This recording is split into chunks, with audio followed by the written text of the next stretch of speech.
For the standpoint of just overall success, I think the reinvestment phase of this and for the standpoint of just overall success, I think the reinvestment.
Good morning at 6:03. Robert and Erin, 101.7 FM and 710 KEEL. Erin has local news, getting it together right now. Some new information about the Cross Bayou Point project. We'll talk about that.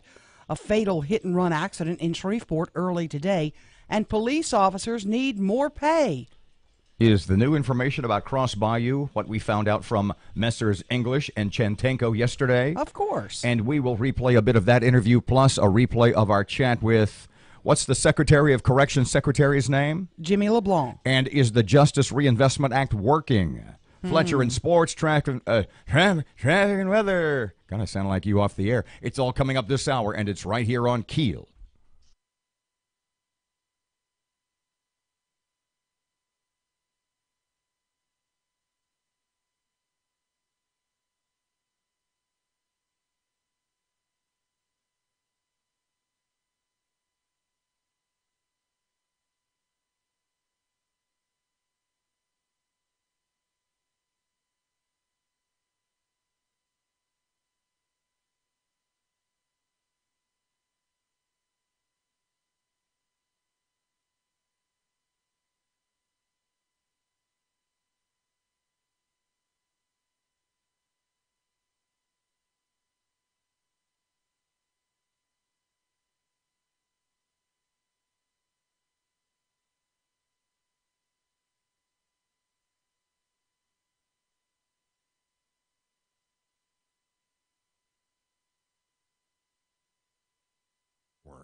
The power of information. KEEL News now. Shreveport police investigating a hit-and-run accident that left one man dead. According to officers, the incident happened around 3 this morning on MLK, just east of the I-49 overpass. At this time, no arrests have been made. Search for a suspect continues. Is SPD's biggest problem pay? Matt Parker takes a look. Councilman James Fleury says the biggest problem impeding success for the Shreveport Police Department is pay. Officers at SPD start out at $33,000 a year, while the average starting salary in Longview is more than $50,000. Fleury says that a lot of quality officers leave Shreveport for another city or join the state troopers. Fleury did go on to say that Mayor Ollie Tyler is working hard to address the needs of officers in the city, but that the money just isn't there to match other markets. From 101.7 FM and 710 KEEL, I'm Matt Parker. A 30-year-old man has died in a wreck on I-20. It happened in the westbound lane near Industrial Drive. According to investigators, Trey Teeters lost control of his vehicle and hit a tree. He died at the scene. A woman was inside the car at the time of the crash, but suffered minor injuries. The wreck under investigation. The developers of Cross Bayou Point have now given us a date for the possible start of the project. John Chantingo with Black Pearl Investment says it's all part of the federal opportunity zone. It happens to be that Cross Bayou Point is located within that zone, which qualifies for additional tax incentives for the private sector to invest into. But in order to take advantage of the federal tax breaks, groundbreaking has to happen before the end of 2019. The first phase of the project expected to be the government office building component. The CDC has named August National Immunization Awareness Month to help promote immunizations. Children up to 18 can get their needed shots at a discounted rate at the Caddo Health Unit. For those uninsured, a shot is $10. For those with Medicaid, a shot's free. With the outbreaks of measles and other diseases, members of the health department say now more than ever is the time to get your children vaccinated. An air conditioning unit malfunctioned and caused some minor headaches at a local school. The Shreveport fire crews were sent to AC Steer after smoke was reported in a couple of classrooms. No explanation yet on what happened. The situation was resolved quickly. Lack of school bus drivers causes headaches for parents. Some parents in Ingleside and other neighborhoods are upset their children are still waiting for a bus at 7:45 when the school day starts around that time. Caddo School Board says drivers are running additional routes to make sure everyone gets to school, and that is causing some delays. Corrections Secretary Jimmy LeBlanc stopped in Shreveport to talk about criminal justice reform efforts. He tells KEEL News all the criticism about the early releases is misplaced. The point on the November 1st releases, I think, is roughly 30 to 90 days early. And they were going to be, they were 90% of them came out of parish jails. And another, I can assure you, another 60 to 90 days in a 30 to 90 days in a parish jail was not going to make them any better. Heather Allen, a former Haynesville police dispatcher, arrested for allegedly stealing thousands of dollars from the town. Allen would allegedly skim money from traffic fines and court costs. The mayor asked state police to investigate after she noticed there may have been some misappropriation of funds. A man's recovering after being stabbed by his ex-girlfriend. The incident happened last night on Forest Oak Drive in the Moortown area. Police say the man's ex stabbed him in the rib area following an argument. So far, no arrests have been made. The Louisiana Association of Business and Industry has released its legislative scorecard. Lobby is honoring lawmakers they believe showcase a voting record in line with the principles of free enterprise.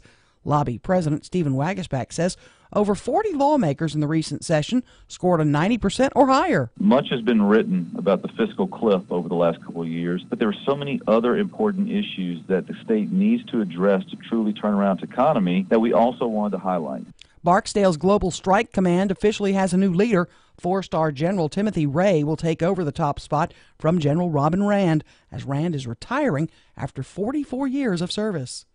Tomorrow, the YWCA Women Who Care Share Luncheon being held at East Ridge Country Club. Director Belinda Robertson telling KEEL News it's a special theme this year. This year's theme is the power of women. What? Robertson says it's exciting to have so many strong female leaders in the state. The event will feature the keynote speaker, First Lady of Louisiana, Donna Edwards, as well as the 3 female African-American mayors who lead the largest cities in the state. Viagra. I'm Erin McCarty on 101.7 FM and 710 KEEL.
Ten past 6 o'clock, 101.7 FM, 710 KEEL traffic update. Ruben starts us off. Start things off looking nice and clear for your early morning drive to work or school, but look out later on this morning for some traffic delays on I-220 westbound near North Market due to construction. If you have anything to report to us, please give us a call at our Planet Fitness traffic hotline. That's 687-ROAD. Your AccuWeather.com forecast. Hot with sunshine and a high of 94 today, then clear, low 72 tonight. Sunny to partly cloudy, high 97 tomorrow. With your AccuWeather.com forecast, I'm meteorologist Heather Zayer.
Good morning. It's 12 past 6 o'clock. Robert J. Wright and Erin McCarty, 101.7 FM and 710 KEEL. The KEEL app, always a free download from Office Furniture Source. Okay, so yesterday we had a chat with the Secretary of Corrections Secretary, Jimmy LeBlanc. Corrections Secretary Jimmy LeBlanc. Isn't that what I said? Secretary of Corrections Secretary, just in the same way that our friend Dr. Sean Wilson is head of the Department of... Never mind, it takes too long. Leave Sean alone. Okay, Justice Reinvestment Act. What did you take away from our chat yesterday? That he thinks it worked. You know what I didn't know? Boy, did I get some texts from the sheriff regarding that. Oh, Lord. You know what? Hold those till the second segment. Okay. Hold those till the second segment. Yikes. And we'll start our replay with Jimmy LeBlanc and the Justice Reinvestment Act, who obviously feels that it is a major success. Mm-hmm. Phase of this, and our meeting with the Joint Legislative Committee on the budget a week ago Friday, and getting that unanimously without a dissenting vote approved to move the money, which is $8.2 million, to be reinvested into our communities, into our local level operations as far as the jails are concerned, is success. And what a way to kind of overcome some of our critics. But I think that is a true reflection of success. And outside of that, and again, we always like to make it clear that it's still early. It's, this only started, some of it started in August, some of it started in November. But the numbers, just from a probation and parole perspective, to give you an example, we started out this in August, and it was the caseload, well, I say the caseload, the number of cases was right at 72,000. Mm-hmm. That number today is 65,000. And an important part of that is that our caseload has dropped from 150 roughly to below 130. Is the $8.2 million that you mentioned, is that the state money coming to local municipalities for the programs, et cetera? And if that's the case, was it wise to release the prisoners before you put the programs in place? Well, a good question. And yes, this is the $12.2 million was saved, and that's cash savings that we did, partly because of the release, but they had a lot of other things that caused that, and everybody has a tendency to focus on the November 1st releases. But the point on the November 1st releases, I think, is roughly 30 to 90 days early. And they were going to be, they were 90% of them came out of parish jails. And I can assure you, another 60 to 90 days in 30 to 90 days in a parish jail was not going to make them any better. The money that we are saving, that the state is saving, what did you say, $12 million? $12.2 million. Is that going back to the state? Is it staying at the municipalities, the parishes? Break that down. Okay, so 70% of that goes back to the reinvestment. 30% of that 70% goes back to the community for reinvestment. That's partly why we're here today, is to meet with the community and the local legislators, the sheriff, the judges, the DAs, a community meeting. So 30% of the 70%, which is about 2.4 million, I believe, offhand, and then another 20% goes to crime victims, to LCLE, Louisiana Commission on Law Enforcement for crime victims. They have an allocation out that's 3 or 4 different areas that's going to focus in on. And then for us, for the corrections, the last part, which is 50% of that 70%, which is over $4 million, will be reinvested. Give you an example, and Caddo is a good example. Caddo, when we had roughly 1,400 people came back to the Caddo Parish last year in 2017, came from almost 80 different facilities, local jails being housed. Our goal here is, and I know I'm talking on here, but our goal is we're going to consolidate the housing of our local offenders in 5 parishes, and that's they house 50%, or 50% of the prison population goes back to them, where they're not coming in from like Caddo or East Baton Rouge, 100 different local jails. We're going to consolidate the housing and increase the per diem based on programming in those local jails where we consolidate. Will state prisoners, pardon me, I think I've got this right, state prisoners coming to parish jails, and that's a pretty good source of funding for the parishes, right? It is, you know, and you know, so the sheriffs will tell you, and I have to agree that the $24.39 a day is just really not enough for them to function, basically feeding them and keeping them behind bars. So we need to do better at that, and that's part of what this investment will be, is to increase that just in those 5 parishes, because we don't have enough to spread it out. But again, it's going to be contingent upon providing programming like we do in our state prison system. The recidivism, the numbers are, everybody's disputing it. Yeah. Some DAs say that it's as high as 27%. Your department is saying, I believe, 12. Who do we believe, Jimmy? Well, you know, it's 2 different definitions going on here, and that's where the confusion is. One is we've always, and I've been in this department over 40 years, we've always figured recidivism based on being reconvicted. And then we measure it. We measure it every year, but 5-year recidivism is what we base recidivism on. And that's been roughly 44% after 5 years. First year is 15% on being reincarcerated or reconvicted. And then the DAs are looking at rearrest. And you know, that's another way to look at it. Some people look at it that way, but I can tell you from my experience with measuring our success with other states, the other states in this country, through ASCA, the Association of State Correctional Administration, and the American Correctional Association, everybody used reconviction.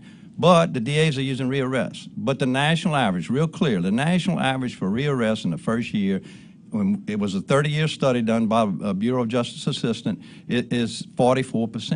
Mm-hmm. And the DAs are saying at 9 months, we were at 22%, I believe is the number they use. You project that out, it comes out to 28% if we continue on. So we're still well below the national average on rearrest.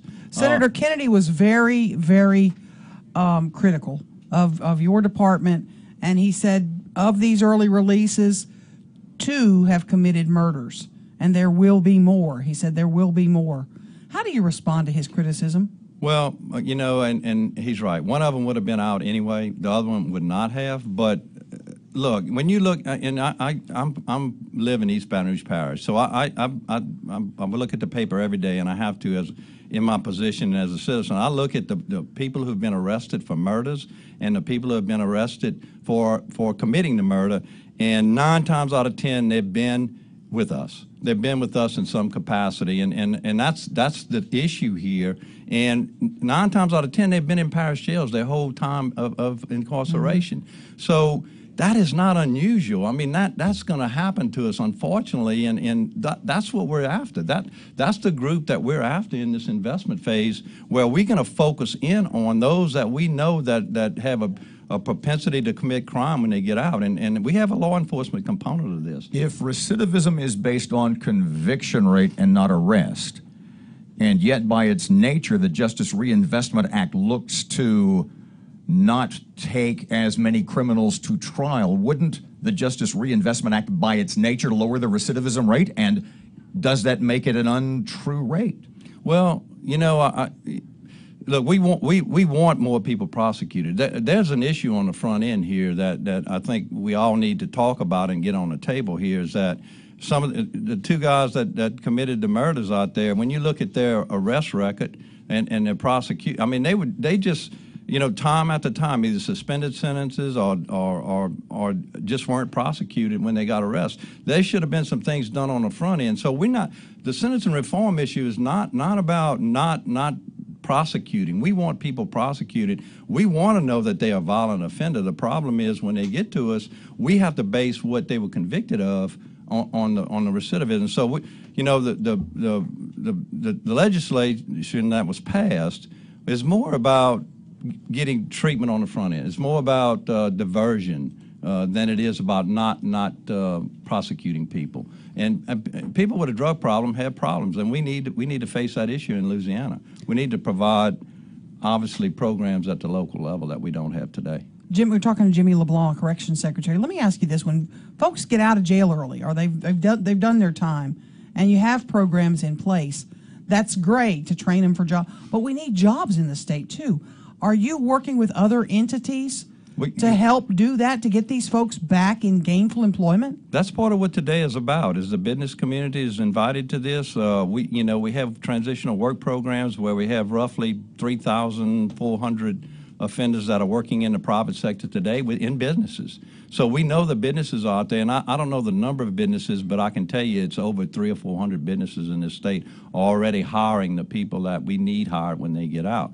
We are looking at, just to give an example, is training an employment agency, for example, to help us get them employed when they get out, help that employment agency understand what the challenges are for our people when they get out, our returning citizens. And look, this trip to Washington was an experience for me to sit in a meeting, sit at a dinner table with 4 Republican governors, 2 Republican attorney generals, the son-in-law of the President of the United States, his daughter, and several other staff people for the president to sit around the table to talk about justice and sentencing reform. This country is in a swell. I mean, this is where we need to be. We go back to the William Horton days when that happened to us, and it set the criminal justice system back many, many years when that incident happened. We cannot isolate ourselves, or we cannot base our plans on isolated incidents. We have to address this issue, and the jobs are out there. There's a job market out there that the employers need workers, and we hear that everywhere we go. Mm-hmm. We need trained people in our job market, and we're having to bring people from out of the country to employ here, as we already know, rather than using our own citizens. And a real quick example of that is in Lake Charles, in that we had Phelps Correctional Center was closed down. I had the group from Lake Charles, the Economic Development Group, come in, wanted to lease that facility to bring in people from out of the country to house in that facility so they could work all the construction that was going on in Lake Charles, or is going on. And I said, wait a minute, why not hire our own? So we opened up what we call a work release transitional work program that is right now is right at 300 guys that are working in that area through that program. So they're out there. We just need to do a better job of getting them employed.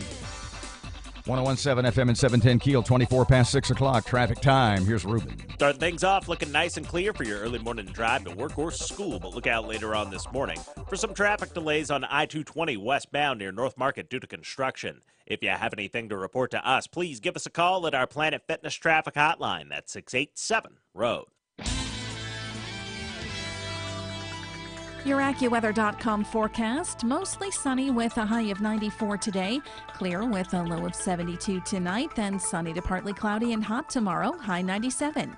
With your AccuWeather.com forecast, I'm meteorologist Heather Zayer.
It's just going to be an awesome day. 26 past 6 o'clock, 101.7 FM, 710 KEEL Sports. Good morning from the sports desk of 1130 The Tiger. This is Tim Fletcher. LSU standouts and former Northwest Louisiana high school stars Greedy Williams and Devin White were named preseason first-team Associated Press All-Americans Tuesday. Williams, a redshirt sophomore from Calvary Baptist Academy, is one of the two cornerbacks, and White, a junior out of North Webster High School, is one of three linebackers on the first-team defense. The Baton Rouge Advocate reported Tuesday that suspended LSU offensive lineman Charles Ingram was arrested on August 2nd on 2 felony counts of aggravated sexual assault of a minor by the Dallas County Sheriff's Department on a warrant from the DeSoto Police Department. Ingram, who started 12 of 13 games last year at guard as a freshman, was suspended by head coach Ed Orgeron on August 3rd. Ingram is free on bond but cannot have any contact with a minor. Former LSU quarterback Justin McMillan has been blocked by LSU from transferring to an SEC school or any team on the Tigers' schedule over the next 2 seasons. He graduated this summer and has 2 years of eligibility remaining when he gets to his next school. He told the Advocate he figured he would be blocked from joining a school in the same division as LSU, but didn't find out schools in the East were a no-go until the school in that division, where he intended to transfer, notified him they had shut down recruitment because of LSU's block.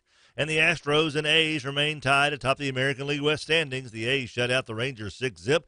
The Astros beat the Mariners 3-2. From the sports desk of 1130 The Tiger, this is Tim Fletcher.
.101.7 FM and 710 KEEL. Okay, so you heard the chat with the replay of our conversation with Secretary of Corrections, Secretary Jimmy LeBlanc. Yeah. And you said, now did these texts, these emails, these communications that you had with Sheriff Steve Prater, were they pre-LeBlanc meeting or post-LeBlanc meeting yesterday? Well, that's funny you should ask that. Because it was... Or during the meeting. It was kind of... The meeting was yesterday morning. Who was at this get-together? I don't know. Secretary LeBlanc. I assume that Sheriffs Prater and Whittington were there. You would assume that, wouldn't you? Well... So I sent this text to old Steve-O. Yeah. I said, you meet with LeBlanc while he's in town? And he said, who is in town? Nope. Serious? One-word answer. Nope. Why? Then it gets great. Okay, hold it. We got to go to break. I apologize. We break at 6:29. It's 6:30. That's next. 101.7 FM, 710 KEEL. I apologize. Just, Erin overslept. So got to keep the train on the rails. Traffic update. Here's Ruben. Start things off looking nice and clear for your early morning drive to work or school, but look out later on this morning for some traffic delays on I-220 westbound near North Market due to construction. If you have anything to report to us, please give us a call at our Planet Fitness traffic hotline. That's 687-ROAD. Your AccuWeather.com forecast, mostly sunny with a high of 94 today, clear with a low of 72 tonight, then sunny to partly cloudy and hot tomorrow, high 97. With your AccuWeather.com forecast, I'm meteorologist Heather Zayer.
The power of information. KEEL News now. Groundbreaking on the Cross Bayou Point project could happen before the end of next year. That's the message from Larry English with Gateway Development Consortium. He says that's one of the requirements to take part in the Federal Opportunity Zone tax break program. You have to have broken ground by the end of December 2019. Our focus of it is, and we're going to be pressing hard with local and state officials to meet that deadline. English tells KEEL News the first phase of the project will likely be the government building complex. Shreveport police investigating a hit-and-run accident that left one man dead. The incident happened around 3 this morning on MLK, just east of the I-49 overpass. At this time, no arrests have been made, and a search for the suspect continues. A 30-year-old man died in a wreck on I-20 that happened westbound lanes near Industrial in Bossier. According to police, Trey Teeters lost control of his vehicle and hit a tree. He was pronounced dead at the scene. A woman inside the car at the time suffered minor injuries. Corrections Secretary Jimmy LeBlanc says criminal justice reform efforts have saved our state $12 million. He tells KEEL News the caseload for probation and parole officers is also going down. We started out this in August, and it was the number of cases was right at 72,000. That number today is 65,000, and an important part of that is that our caseload has dropped from 150 roughly to below 130. LeBlanc says another key component of the effort is to get programs going to help those offenders find jobs. Tomorrow is the YWCA Women Who Care Share Luncheon at East Ridge Country Club. Director Belinda Robertson telling KEEL News it's exciting to have so many strong female leaders across the state. I think that's just phenomenal. It shows how much progress we've made. This year's keynote speaker is First Lady Donna Edwards. The event will also feature the 3 African-American female mayors who lead the largest cities in the state. Hurricane Lane picking up strength as it heads toward Hawaii. It's packing the power of a Category 5 storm now with winds of 160 miles an hour. Meteorologist Melissa Dye in Hawaii warns this storm is so potent it doesn't matter if it actually hits land. It'll still do a lot of damage. As far as a direct landfall, there's still a lot of uncertainty, unfortunately, but definitely the impacts from this hurricane will be felt far from the center. So it's more important to focus on the impacts rather than if landfall. Another big concern is flooding. Senate Minority Leader Chuck Schumer responding to reports that the president may try to cancel up to $4 billion in government spending. I think there's bipartisan opposition to the rescissions proposal they've been talking about. I think that Senators Menendez and Corker, the 2 ranking member and the chair of Foreign Relations, are strongly arguing against it. The president has tried to cancel spending in the past, but Congress has blocked it. And 81-year-old Mary Ellen Stewart is all over the internet today. Why? Well, she was drinking a little too much. She went to a public park near St. Petersburg, Florida, and she was half naked, drinking from her box of wine. When police came out to arrest her, she started spraying the wine on them. I'm Erin McCarty on 101.7 FM and 710 KEEL.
1017 FM and 710 Keel. Robert and Erin, 636. Okay. Yesterday morning, Secretary of Corrections Jimmy LeBlanc for the state of Louisiana said the Justice Reinvestment Act, with the early releases and the diversion programs for people who are arrested having a higher bar for prosecution, stuff like that, it's working. It's saving the state money. We are no longer the prison capital of America, much less the world. Mm-hmm. And so yesterday, he was here, i.e. LeBlanc. Big meeting. For a meeting. And we assumed that among those at the meeting would be Caddo Sheriff Steve Prater. Yeah. So you texted Sheriff Steve. I said, you meet with LeBlanc while he's in town? How'd the meeting go, Steve? He said, nope. What? Nope. I said, wow, unbelievable. Then he responded, let me do this tongue-in-cheek, because I wasn't sure. Matt had to help me interpret this. The sheriff said, I'm so happy. Recidivism rates have dropped below the national average, and we haven't even developed the programs yet. Did I get it right? Now that was... I got the tone right? You think? You're closer than what you thought originally. Yeah. That was one of the things that Secretary LeBlanc brought up, that evidently this is, I don't want to say rob Peter to pay Paul system, but basically the money they're saving, at least what Mr. Jimmy said, the money that they are saving by not sending people to prison is the money being reinvested to pay for the programs for diversion and rehab or whatever else the people they're not prosecuting need. Yeah, and you know, I was sitting at home twiddling my thumbs, and I got angry about what Jimmy said to us yesterday. I heard that, by the way, twittering your thumbs. That was awesome. Oh, did I mess it up? No. Never do. Recidivism rates. He said his are based on convictions. But wait. My panties are now bunching up. I can feel them crawling up. I can my feel it from backside. here.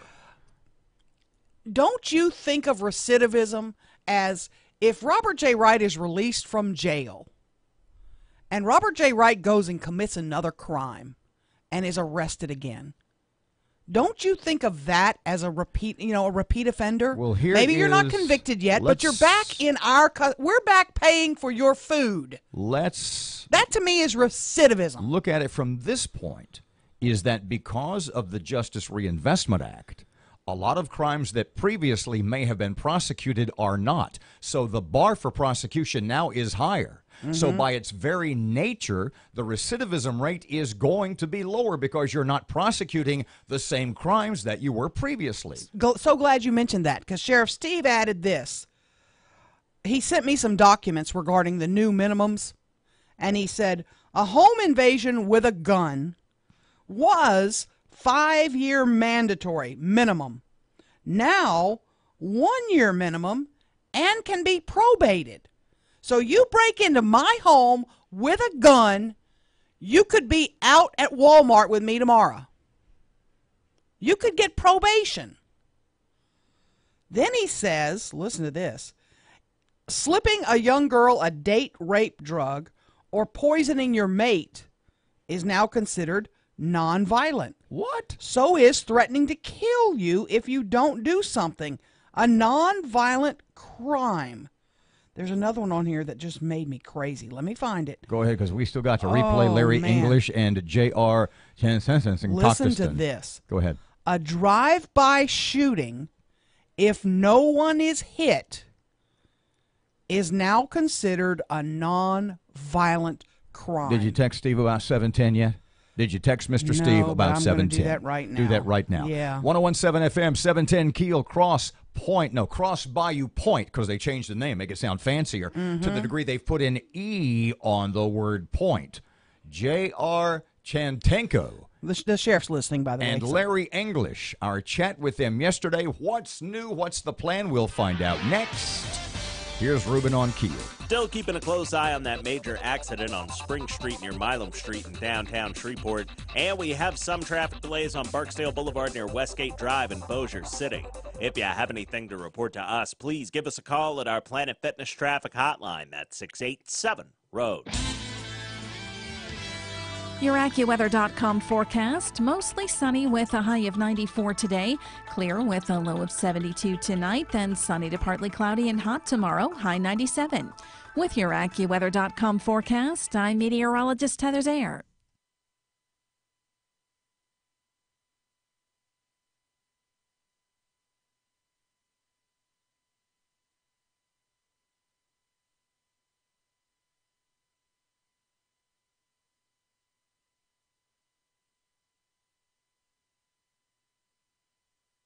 The Blackpool Investments is an investment.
Wow. 1017 FM, 710 Keel, Robert J. Wright, and Erin McCarty. We need like 70-hour minutes, 70-minute hours. No doubt. Hey, you were the one that said I had an outer body experience. I said, did. You mean out of body experience? Oh, is that what it is? Yeah, that too. But that's coming up after 7. Yeah, boy, did I have that. Okay, so yesterday, J.R. Chantenko from Black Pearl Investments in New York and GDC, Gateway Development Consortium, sort of running interference for the Cross Bayou project, lawyer Larry English. Yeah. We had them on, and we started off with. What is Black Pearl Investments? Investment bank in New York. We represent numerous investors and institutional clients, and our main goal is bringing private sector investments in projects such as Cross Bayou Point. Mr. JR, what makes Shreveport, what makes this Cross Bayou ideal? What makes it such a good deal? Well, I think the key part of this project is the fact that there is land available. Without the right resources and without the right stimulus in order to effectuate private sector investment, then it's just any other type of development. What makes this unique, I believe, is its natural resources and the fact that if you get government support behind this project, which I believe this is the key part of this, it's a public-private investment partnership, or what we call P3. And crucial to that is the contribution of public land in order to bring in and stimulate private sector investment. And if I may say so, a new federal program just recently got passed under the Tax Cut and Jobs Act last year, and it requires the state and the Secretary of State in Louisiana to certify what is known as the Federal Opportunity Zone program. And it happens to be that Cross Bayou Point is located within that zone, which qualifies for additional tax incentives for the private sector to invest into. Have any of your guys been to town? Have you met with any local officials yet? Yes. Well, Larry English, the local partners have. Yes, obviously, I have been there, and we are presently have meetings scheduled across the state to meet with state officials and officials at some of the agencies that will be involved in the project. Larry, we're talking to Larry English, who's a local guy. You now live in New York, though. Where are we on getting this started? You got your memorandum from the city. What now? What's the timetable looking like? So I want it.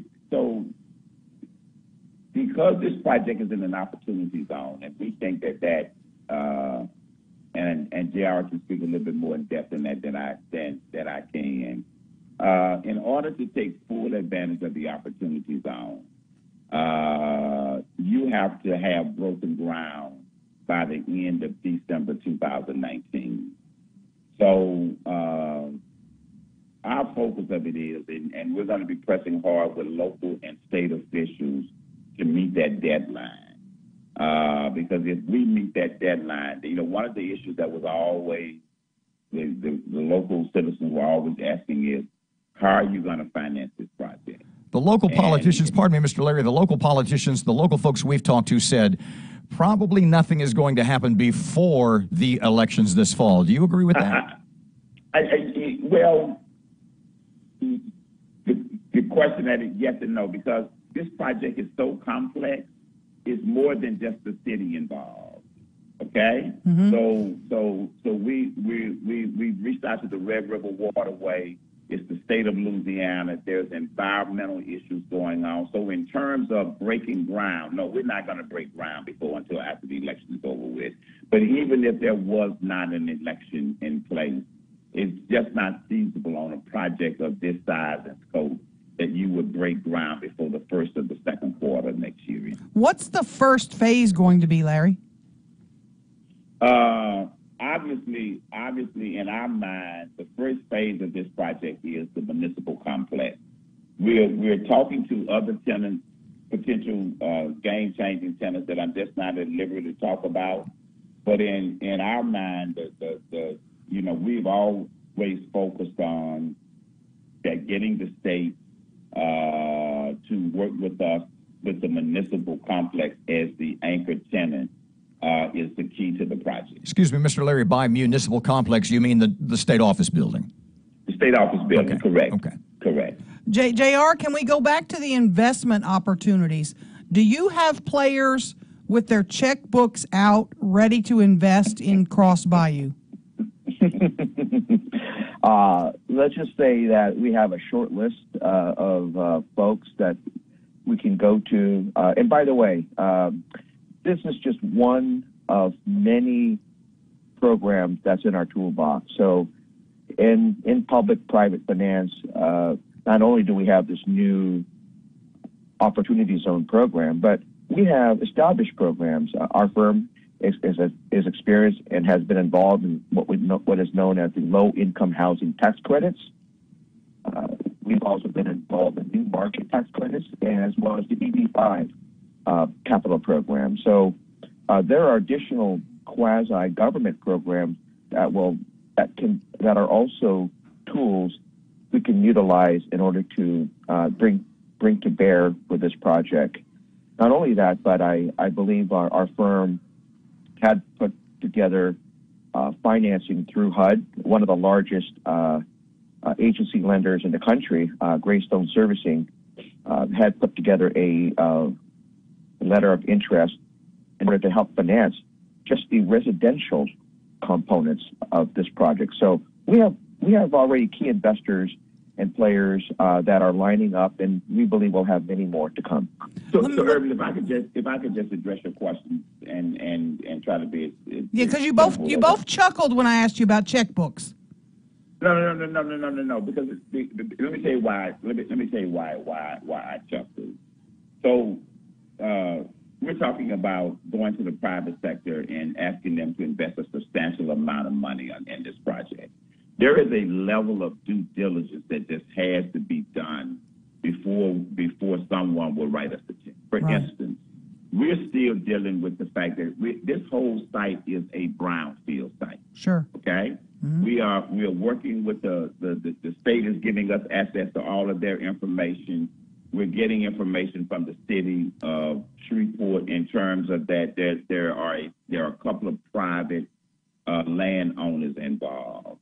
So you asked what's the first phase of it is. Mm-hmm. Actually, the first phase of it is that we've got to get the state, the city, and the private landowners in a room together to come up with a comprehensive plan to remediate that site.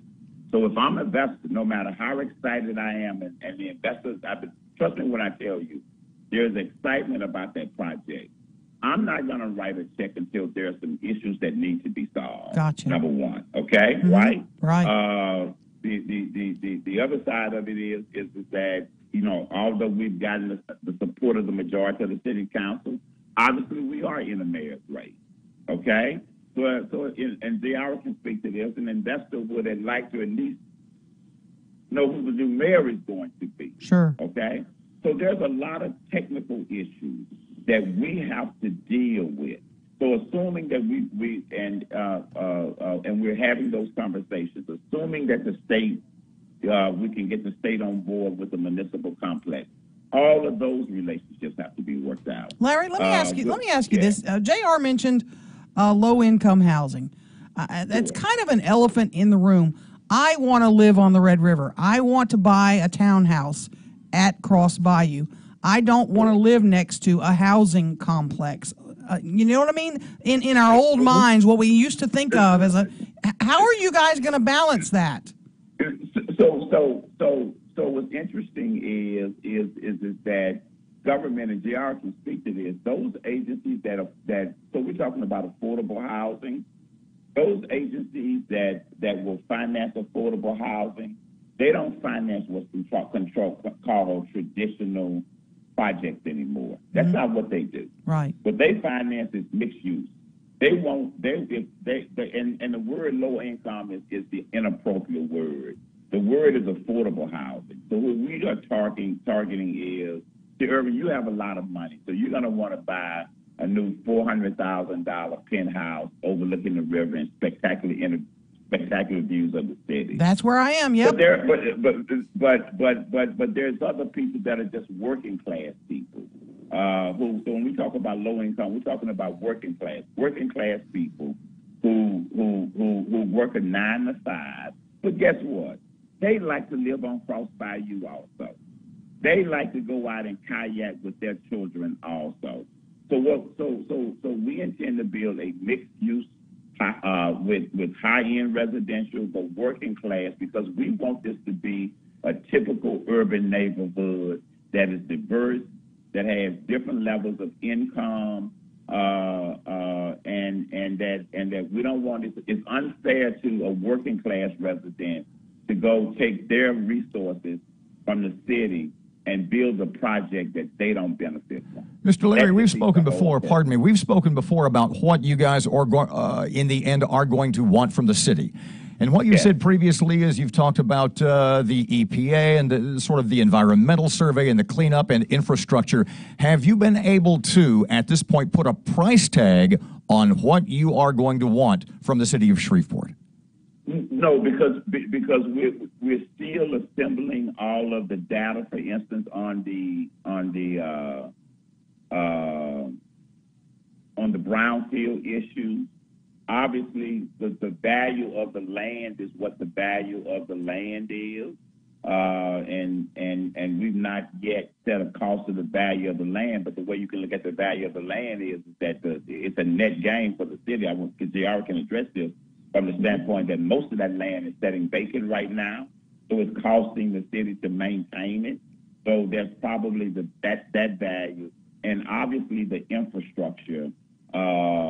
We don't know what that number is going to be, because we're going to be asking other agencies to contribute to that infrastructure also. For instance, the Red River Waterway to Hard Bank, the project.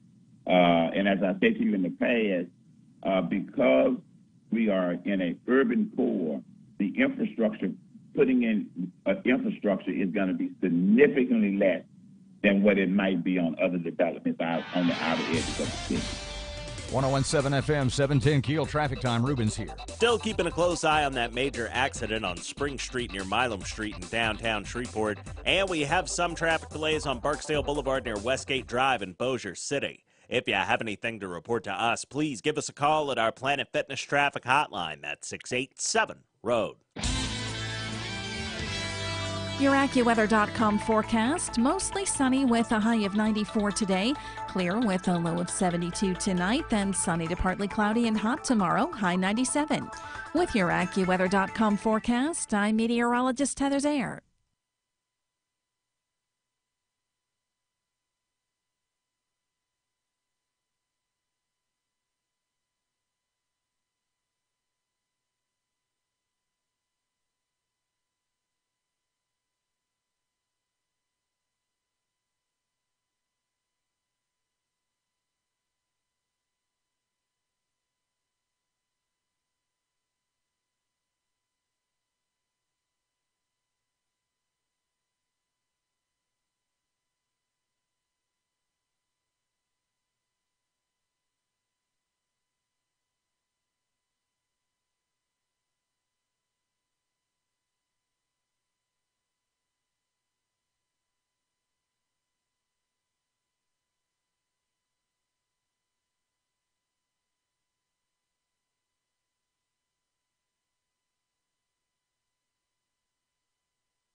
What? Me screw something up?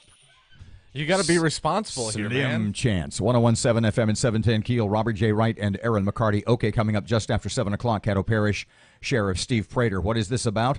Justice Reinvestment Act and some of the statements made yesterday on this show. You heard it again earlier this hour by Secretary of Corrections Jimmy LeBlanc. 1017 FM, 710 Keel. The high later today is going to be in the low 90s. Low humidity once again. Right now, 71 degrees at Keel.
Good morning at 7:03. Robert and Erin, 101.7 FM, 710 KEEL. The KEEL app, a free download from Office Furniture Source. Miss Erin, local news, getting ready now.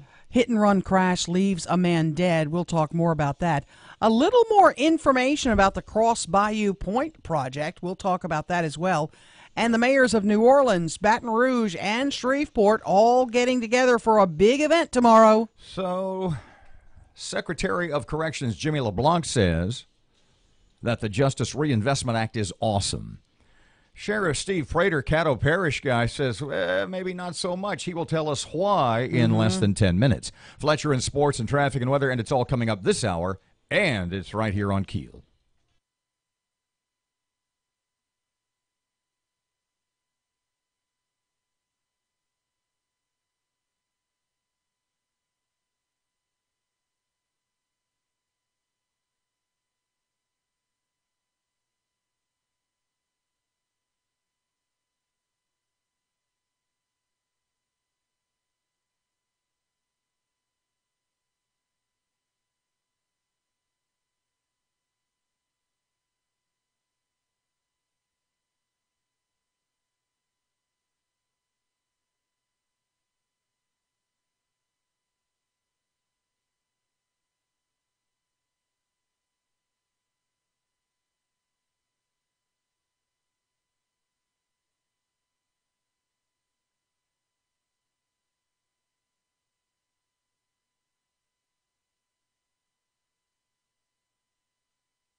The power of information.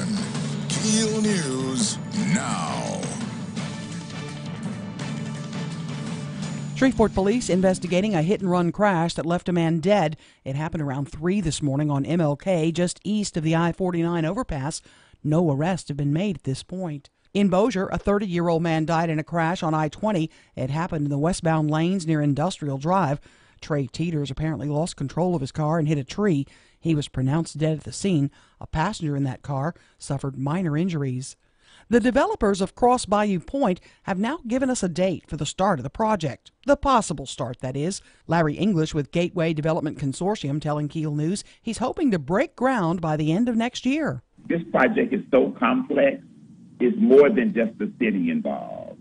So we reached out to the Red River Waterway. It's the state of Louisiana. There's environmental issues going on. So in terms of breaking ground, no, we're not going to break ground until after the election is over with. But in order to take advantage of federal tax breaks, the groundbreaking has to happen before the end of 2019. The first phase of the project is expected to be the government office building component. Senator Bill Cassidy back from his trip to Central America, where he visited with the Guatemalan president and officials from the Mexican government to talk about trade, drug trafficking, and other items.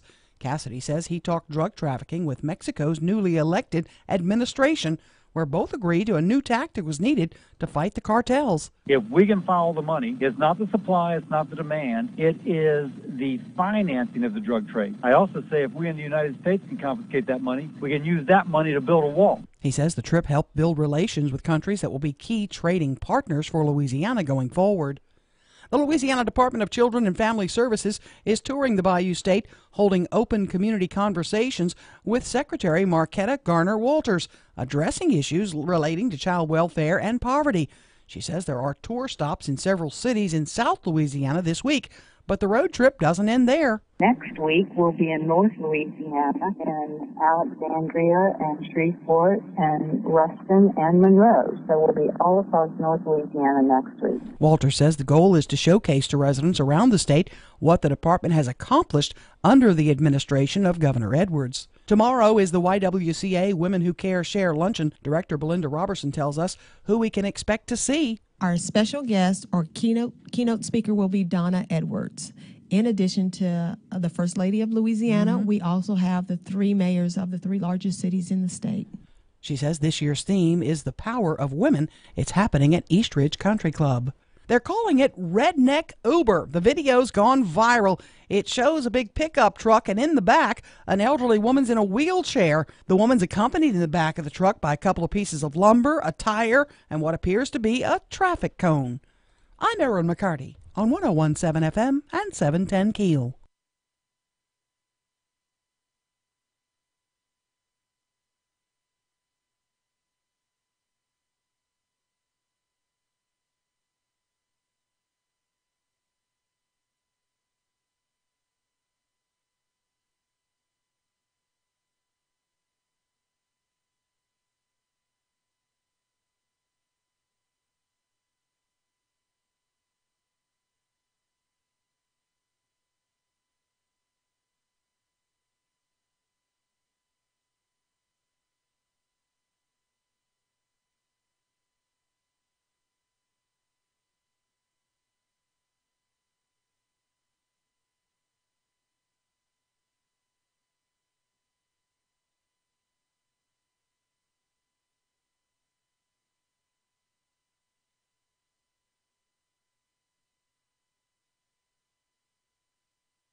7 o'clock, 101.7 FM, 710 Keel traffic update for Wednesday. Ruben's here. Keeping an eye right now on some slow-moving traffic on West 70th Street near Mansfield Road. And we have some traffic delays on Barksdale Boulevard near Hamilton Road in Bossier City. If you have anything to report to us, please give us a call at our Planet Fitness traffic hotline at 687-ROAD. Your AccuWeather.com forecast, mostly sunny with a high of 94 today. Clear with a low of 72 tonight, then sunny to partly cloudy and hot tomorrow, high 97. With your AccuWeather.com forecast, I'm meteorologist Heather Zayer.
Good morning. It's 12 past 7 o'clock. Robert J. Wright and Erin McCarty, 101.7 FM and 710 Keel. The Keel app is, as always, a free download presented by Office Furniture Source. Caddo Parish Sheriff Steve Prater is joining us for a little bit. Hey, Mr. Steve, welcome back to Keel. How are you today? I'm doing fine, thank you. Okay, so we had Secretary of Corrections Jimmy LeBlanc on, and he was touting a meeting that he was in town for yesterday morning at 9, and we assumed that law enforcement officials from all over the Arklatex would be there. You're kind of a law enforcement official. Maybe Right, now wait, before we go too far, I didn't meet with Jimmy or talk to him one-on-one any. I did go to that meeting, the big meeting that we had at our facility to welcome everyone. So I did go to the big meeting. I just didn't meet with him individually or talk to him at all. Okay. So he was here yesterday telling us that the Justice Reinvestment Act, as backed by Governor Edwards, but passed by a bipartisan vote in the state legislature, is a huge success, that it's saving money, that we are no longer the prison capital of the world. What do you think about that? Well, I think it's wonderful. We're not the prison capital of the world anymore. That's great. And I'll be the first to tell you that the Department of Corrections did need to make some changes. They certainly needed to improve some of the things that they were doing, and this bill allows them to do some of the things that administratively they could have been doing all along. But there's parts of this bill, and that's why I want people to completely understand it's a 10-act bill. It's not just letting a few people that smoked marijuana out of jail a little early. That's not it at all. We're all for people that can do right and take the right programs, and we think that they can blend back into society. That's fine. Who doesn't want that? We want them out of our jails. But the problem is that we're being told that they're nonviolent offenders, they're non-sex offenders, and that sort of thing, and that's not the case. There's people that are being let out that have violent histories, criminal histories, and there's people that got breaks. And parts of the, don't believe me if you don't want to, but go to the internet and look up the Department of Corrections, their own website. Look at the Louisiana Justice Reinvestment Reform Practitioner's Guide.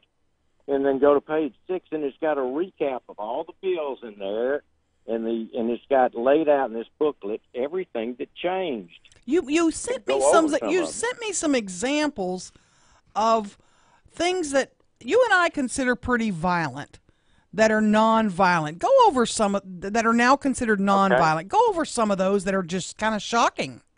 I'm going to read one bill, for instance. It's Act 220, John Alario, and it reduces Senate Bill 220 by Senate President John Alario tailors sentences for drug offenses by weight, trimming penalties for possession, and raises the felony theft threshold from $500 to $750, simplifies theft and burglary crimes, and then the one that I like best on that same Senate Bill 220 is the one that says, and I'll read it exactly as is on theirs. Senate Bill 220 removes the following offenses from the violent crimes list: mingling harmful substances, extortion, and illegal use of weapons or dangerous instrumentalities. Those are no longer violent crimes. And if you'll read that it's removed, that includes drive-by shootings, because as chief of police, we didn't have anything we could charge people with drive-by shootings, shooting out of a moving vehicle. We couldn't charge anybody anything if they didn't hit somebody.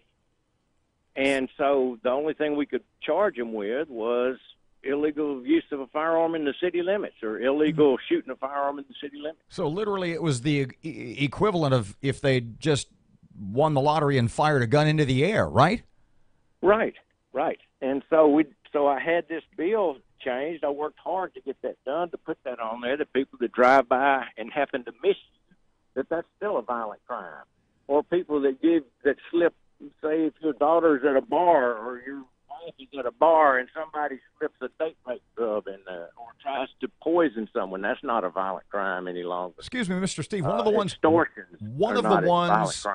the ones Erin mentioned was breaking into somebody's home with a gun is no longer considered violent. Clarify that for me. Maybe I misunderstood. No, that's still considered violent. The minimums have changed. If you look on page 7, it's got a chart of things, and it says home invasion armed with a dangerous weapon. The prior law was mandatory 5 to 30 years. The new law is 1 to 30, and the 1 is not mandatory. Ooh. Okay. Now, it's got a chart on there. It's simple to read.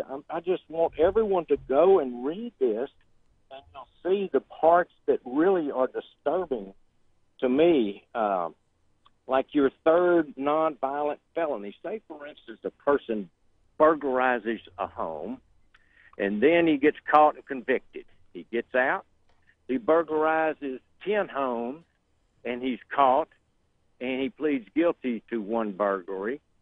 And then he gets out again, and he burglarizes 10 homes, and he pleads guilty to 1 home burglary. He can still get probation, even though it's his third offense. Same things with third and fourth offense DWIs. You can now get diverted or probated. And diversions are not convictions, therefore it's not recidivism.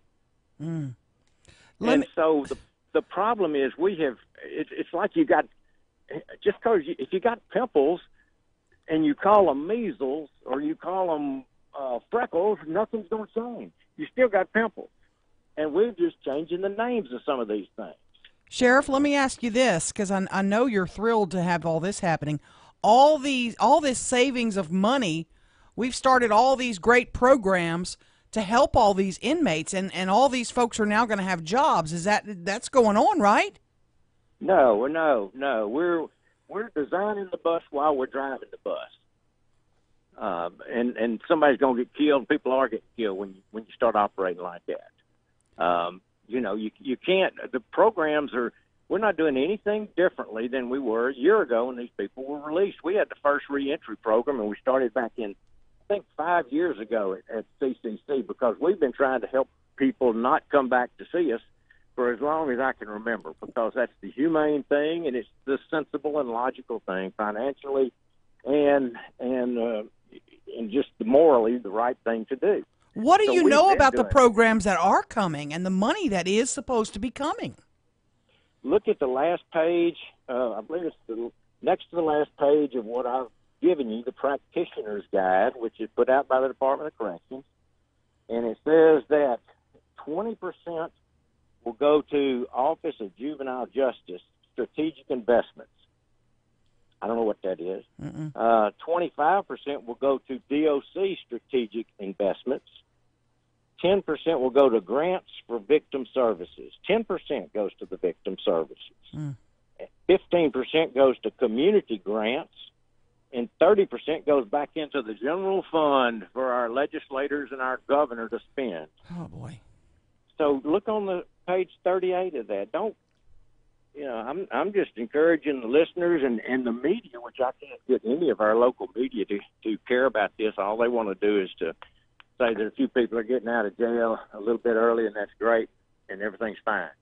But that's not the case. There's things that have changed in this that didn't need to be and should not have been changed. I'm going to post this at keelnews.com today so folks can get access to it and read the whole thing and know what they're doing. All right, Steve? Right. It's talks about debt forgiveness. If you get if the judge orders that you get reimbursed the $3,000 somebody stole from you, the most that they can pay is a 1 day's wage a month, and if they do that for a year, the rest is forgiven. Oh my! So, No matter how much they stole from me. Right. It's in the bill. Just look at. Don't listen to the sheriff. I'm subject to getting Mr. Steve, let's wrap it up with this question. Do you feel like, does the possibility in your mind exist, given what is in this bill, the Justice Reinvestment Act, that since it was passed by a bipartisan vote, Dems and Republicans, that maybe a lot of people didn't know what was in this? I know that some of them didn't, because they've called and told me that they didn't. And I've talked to the two sheriffs that were on it, which were hand-selected, and they were some of the sheriffs that were less vocal, and that they certainly were less, they were more on the liberal side than law and order sheriffs is what I would consider them, but they're good people. But I'd like to have been on it and had my little say, but the governor wasn't going to put me on it, I know, and no telling what he'll do anyway, with the criticism that I give. But I'm worried about the people and their safety in Caddo Parish. I'm not worried about the governor or any election, including my own. I'm just going to do what's best for law and order and the safety of the citizens of Caddo Parish. Caddo Sheriff Steve Prater, thanks for your time, sir. Yes. Thank 22 past 7 o'clock. It's 101.7 FM and 710 Keel traffic. The latest stuff. Here's Ruben. Keeping an eye right now on some slow-moving traffic on West 70th Street near Mansfield Road. And we have some traffic delays on Barksdale Boulevard near Hamilton Road in Bossier City. If you have anything to report to us, please give us a call at our Planet Fitness Traffic Hotline at 687-ROAD.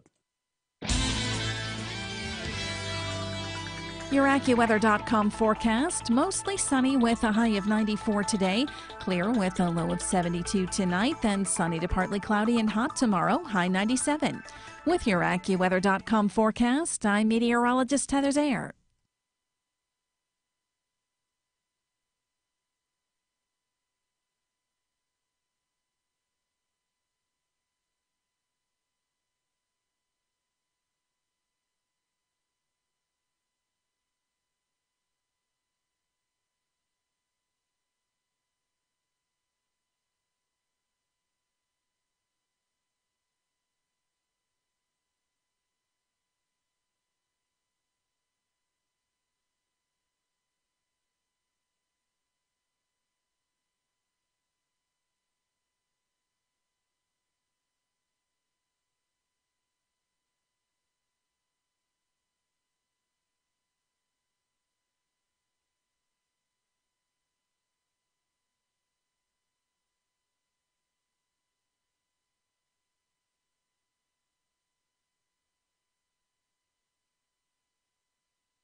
25 past 7 o'clock, 101.7 FM, 710 Keel. Here's sports. Good morning from the sports desk of 1130 The Tiger. This is Tim Fletcher. LSU standouts and former Northwest Louisiana high school stars Greedy Williams and Devin White were named preseason first-team Associated Press All-Americans Tuesday.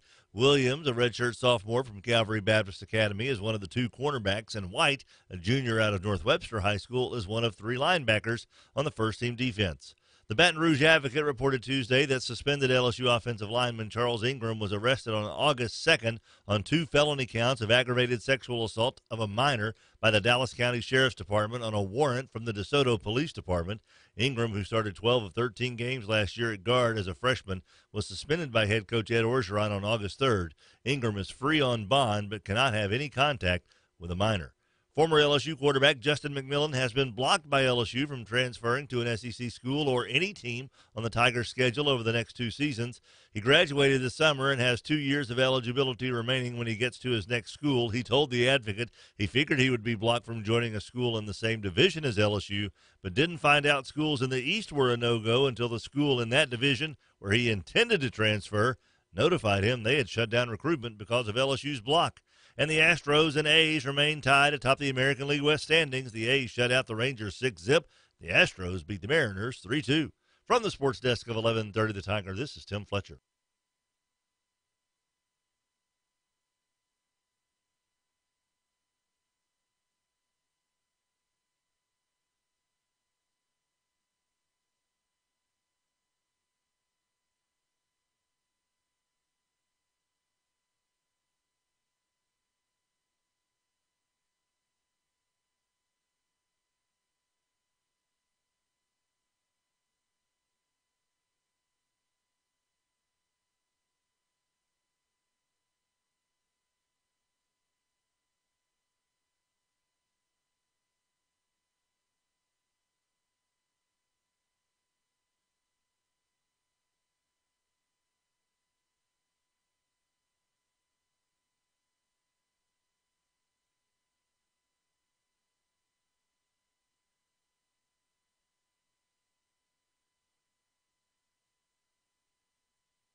.101.7 FM and 710 Keel. Robert J. Wright and Erin McCarty. In case, because in the just wrapped up interview with Steve Prater, with Sheriff Steve,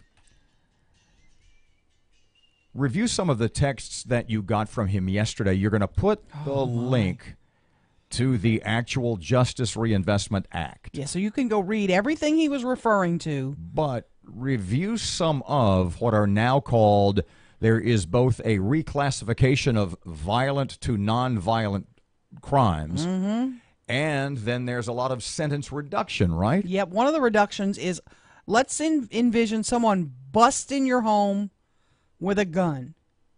The mandatory minimum was 5 years. That was the minimum.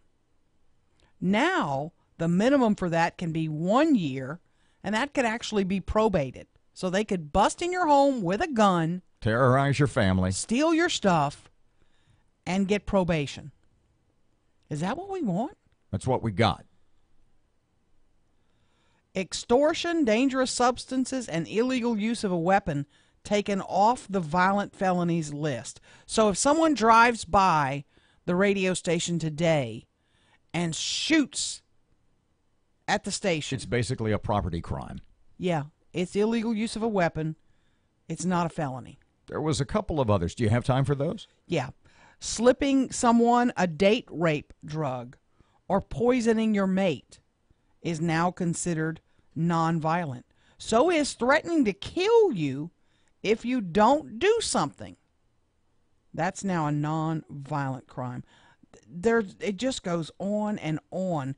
I'm going to post the DOC's, the link to the whole report, so you Right. can read all the bills. It goes back to what I said all along. Everybody we interviewed about the Justice Reinvestment Act when it was being debated by the legislature. And I said it tongue-in-cheek, and nobody got it. Here in Louisiana, we don't have too much crime. We're just putting too many people in jail. 1017 FM, 710 Keel traffic update time. Just ahead of local news, here's Ruben. Starting to see some slow-moving traffic on Texas Street in downtown Shreveport, and we're dealing with some heavy backed-up traffic on Benton Road just north of I-220 in Bossier City. If you have anything to report to us, please give us a call at our Planet Fitness traffic hotline. That's 687-ROAD. Your AccuWeather.com forecast, mostly sunny with a high of 94 today, clear with a low of 72 tonight, then sunny to partly cloudy and hot tomorrow, high 97. With your AccuWeather.com forecast, I'm meteorologist Heather Zayer.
Actually hits land, it'll still do a lot of damage.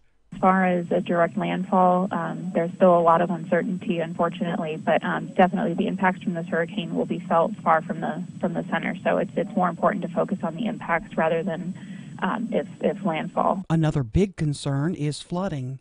Senate Minority Leader Chuck Schumer responding to reports that the president may try to cancel up to $4 billion in government spending. I think there's bipartisan opposition to the rescissions proposal they've been talking about.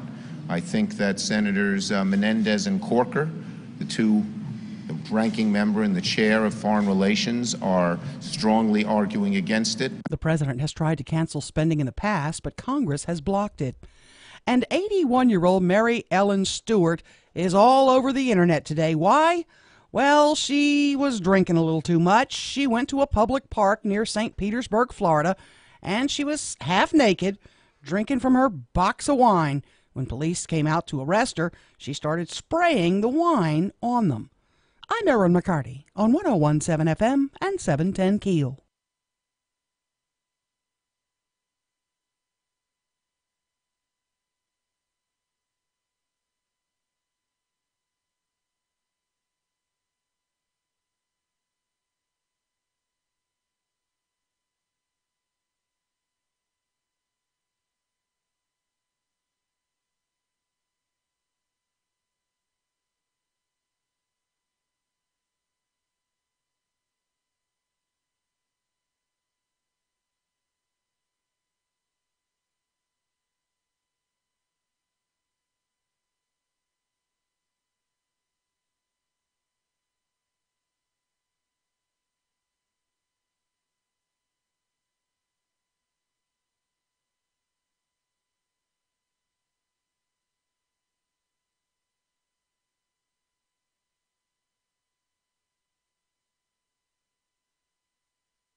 Good morning, 736. Robert J. Wright and Erin McCarty, 101.7 FM and 710 KEEL.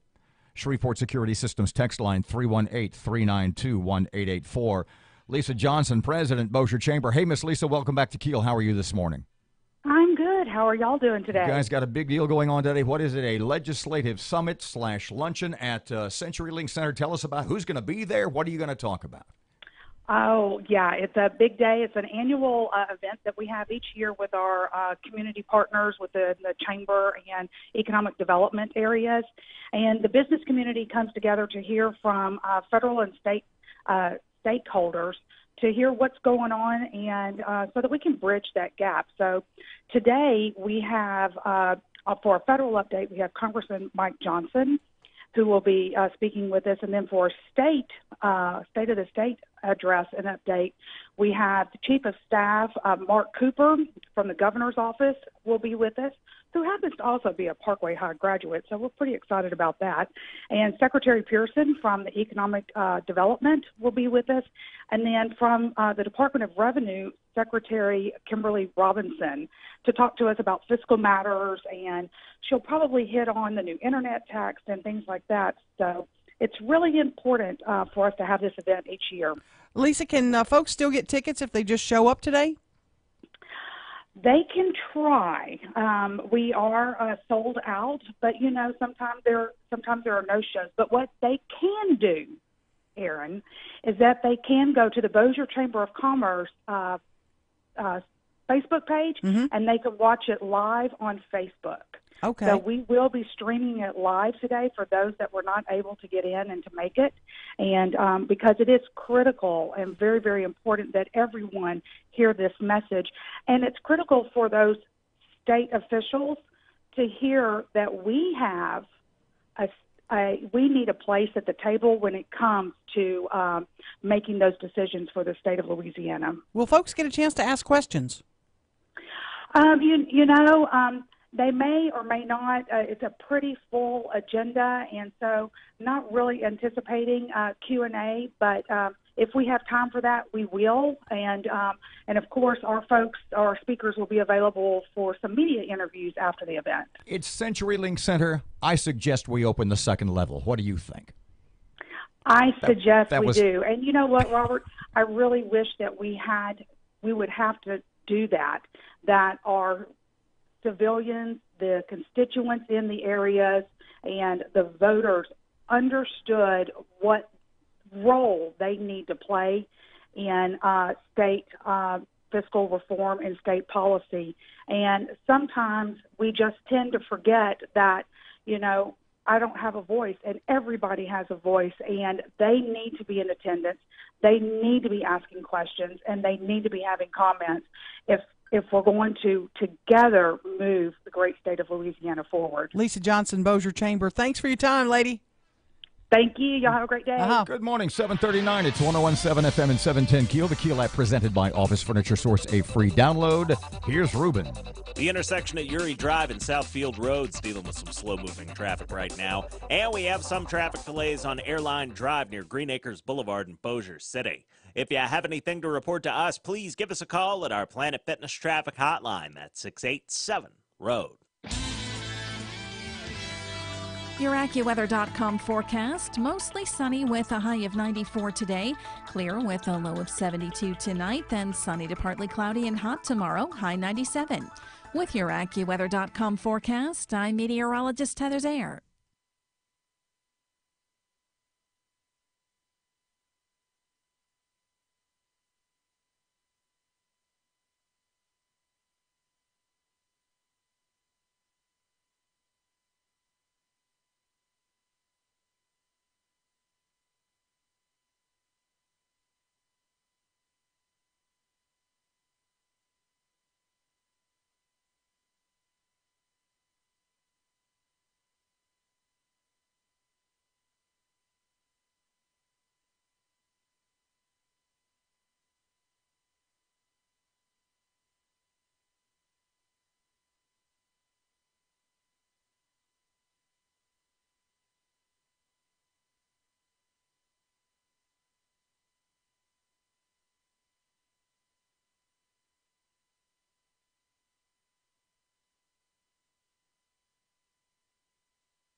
.101.7 FM, 710 KEEL, Robert J. Wright and Erin McCarty. The website is KEELnews.com. I mention that for a reason, because I want you to go to KEELnews.com. Oh, God, we're going there, aren't we? I know where you're going. You had said that the blog, the post you put up yesterday. This was kind of an outer body experience writing this. Excuse me just a second. We heard what you said. What's wrong with that? Nothing. It's, I think, I could be wrong. I think the term is out of body experience. No, I've always heard outer body. Outer body experience? Yeah, I think outer body is what happens when you eat a handful of mushrooms and then smoke a joint, but, whatever. When I go back and read it today, yes, this is not me writing this. The title... This is another human. The title of the blog is, and you said during... Did you make me write this? You said during the last hour, you said, it is the post on the website that for the last 24 hours the most people have viewed. People are going to be so mad at me. So, the title of your blog, the title of your post, written by Erin McCarty. I can't believe I wrote this. Rabid, blind, perhaps overly enthusiastic. I have purple underwear on today. Overly enthusiastic LSU football fan. Mm-hmm. The title is LSU football schedule. Which games will the Tigers lose? How many people have looked at that? Oh, it's upwards of 500 now in one day. That's a lot. It's climbing. Yeah, that's a lot. It's climbing. I'm so embarrassed. So, would you read for us as you attempt once again to have that outer body experience? What was I thinking? Just read the story and let's see what you have to say. Your outer body may be smarter than your inner body. Maybe it is.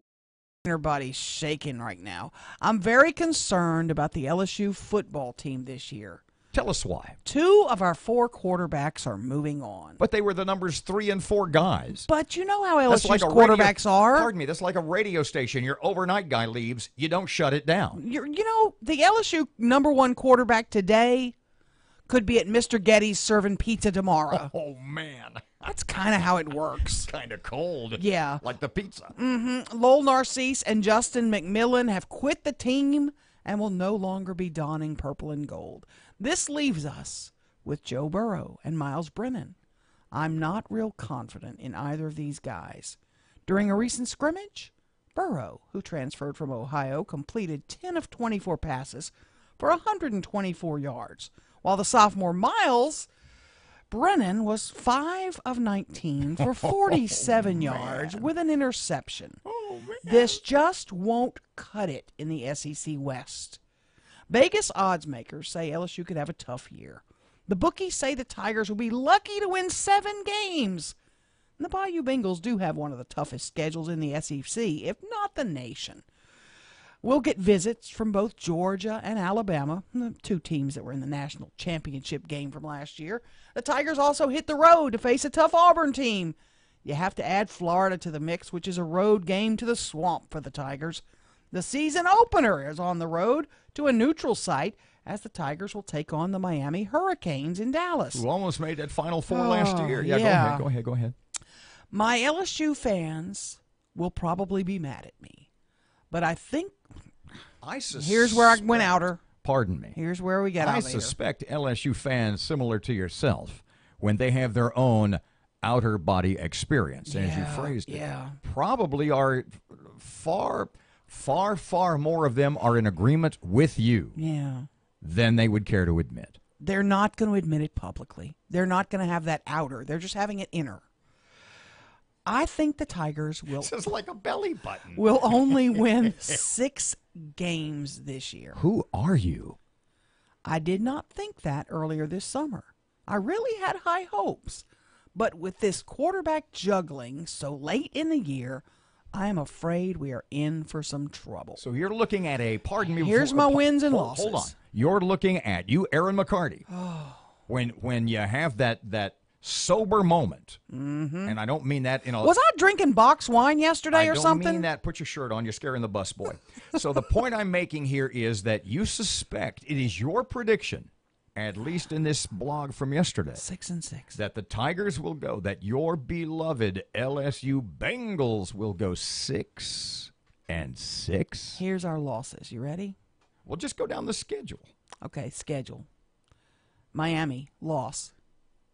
Southeastern Louisiana, win. Auburn, loss. Louisiana Tech, win. Ole Miss, a win. So we're 2-2. Florida, loss. Georgia, loss. Mississippi State will get a win. Alabama, loss.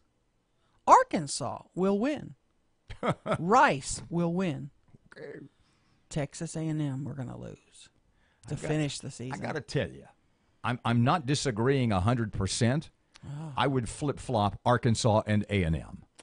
I'm not so sure. So I was debating that. Arkansas is a real good team. So basically, if you really do a little more studying, a little more research, a little more investigative reporting, you may find that this could be a 5-7 season. I'll be rooting for Tech then. 749, 1017 FM, 710 Keel. Traffic update coming up right now. Here's Ruben. Keeping an eye right now on some slow-moving traffic on I-49 northbound near Kings Highway. And we're still keeping a close eye on that major accident involving a dump truck on I-20 westbound near Airline Drive. Use the left lane if you can. If you have anything to report to us, give us a call at our Planet Fitness traffic hotline, 687-ROAD.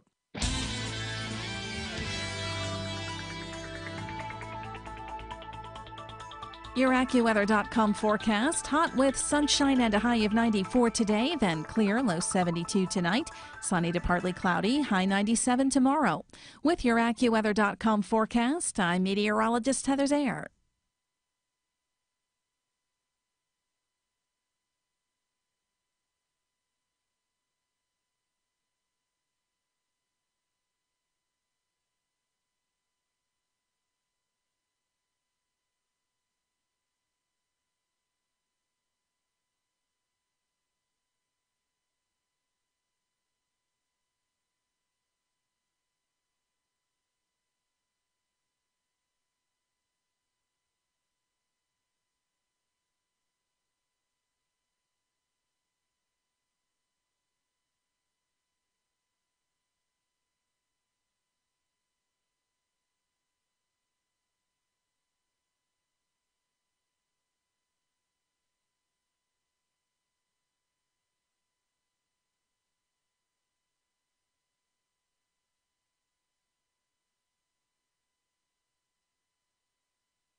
Good morning, 7:52. It's 101.7 FM and 710 KEEL. Here's sports. Good morning from the sports desk of 1130 The Tiger. This is Tim Fletcher. LSU standouts and former Northwest Louisiana high school stars Greedy Williams and Devin White were named preseason first-team Associated Press All-Americans Tuesday.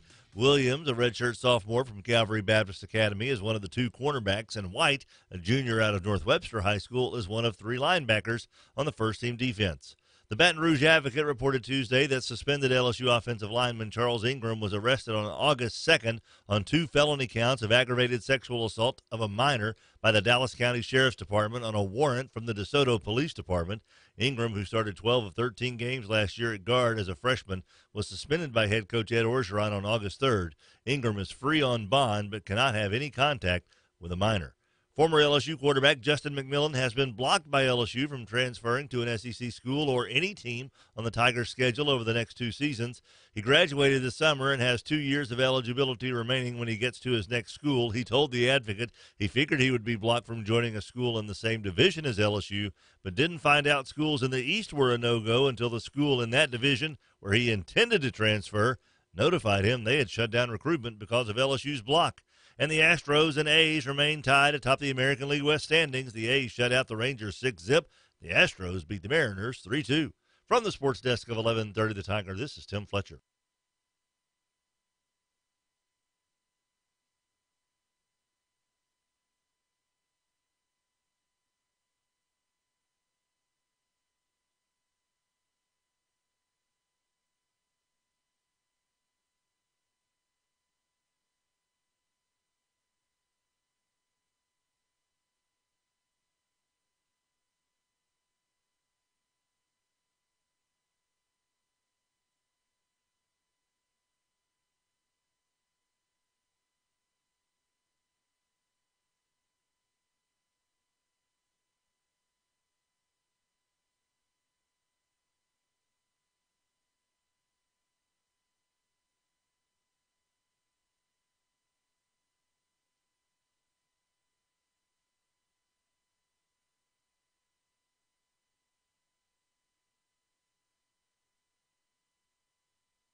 .101.7 FM and 710 KEEL. Robert J. Wright and Erin McCarty. Shreveport Security Systems text line 318 392 1884. Yeah, it's fired up today. 318-392-1884. You can text us criticism, love, hate, I don't, whatever. I'm good with it all. Just don't call. Odd you would mention that, since you are now considered a Quisling, a turncoat, a Benedict Arnold, a traitor in the camp of purple and gold. Boy, they don't like me. One of them was, it said, you having an outer body experience is that the same as Chester drawers?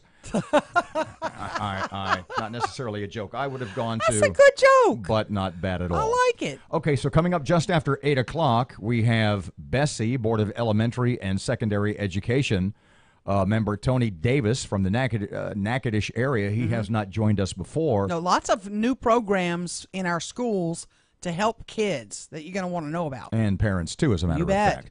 And he's coming up at 8:10. Then at 8:40, we are getting close to Film Prize time. FP time. And some folks from Film Prize will be joining us, giving us a preview of that annual and awesome event. Oh, you bet. 7:57. It's 101.7 FM, 710 KEEL. Here's Hannity. the truth, and nothing but. This is the Sean Hannity Morning Minute. So you got Michael Cohen, tax bank fraud, Manafort, tax bank fraud, and all of this has one commonality, and that is they're connected to Donald Trump. This was supposed to be about Russian collusion. Nothing has to do with Donald Trump. Nothing has to do with Russia. Nothing. And my question is, how do we look at this as a system of justice that is fair? Hillary Clinton had an exoneration written before an investigation. Hillary has the single biggest slam dunk obstruction of justice case in history. Hillary Clinton, we know, violated the Espionage Act. We know that Hillary Clinton bought and paid for through funneled money through a law firm to an op research firm, hiring a foreign national. I don't see anybody in these cases indicted in any case. Keeping you on the straight path. Later today, it's the Sean Hannity Show. I'm Jay Farner, CEO of Quicken Loans. Buying a home should be one of life's best experiences, but today's fluctuating interest rates can leave you with unexpected higher payments. And that can turn a great experience into an anxious one. At Quicken Loans, we've created a new way to protect you from unpredictable interest rates. It's called the power buying process. We check your income, assets, and credit to provide you with a verified approval, which can give you the strength of a cash buyer. Once verified, you qualify for our exclusive Rate Shield approval. First, we lock your interest rate for up to 90 days while you find your new home.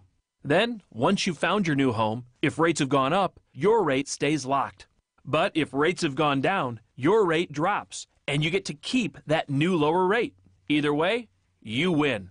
Call us today at 800-QUICKEN or go to rocketmortgage.com. Rate Shield approval only valid on certain 30-year fixed-rate loans. Call for cost information and conditions. Equal housing lender. Licensed in all 50 states. NMLS number 3030. Additional conditions or exclusions may apply.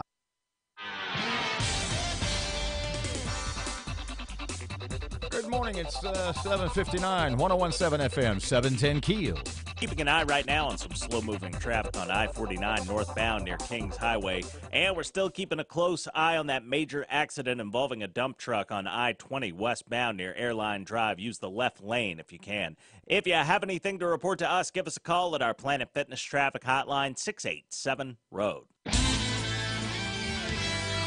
Your AccuWeather.com forecast, mostly sunny with a high of 94 today, clear with a low of 72 tonight, then sunny to partly cloudy and hot tomorrow, high 97. With your AccuWeather.com forecast, I'm meteorologist Heather Zayer. Breaking news and trending talk. This is 101.7 FM and 710 KEEL. KEEL, Shreveport.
Good morning. It's 3 past 8 o'clock. 101.7 FM and 710 Keel.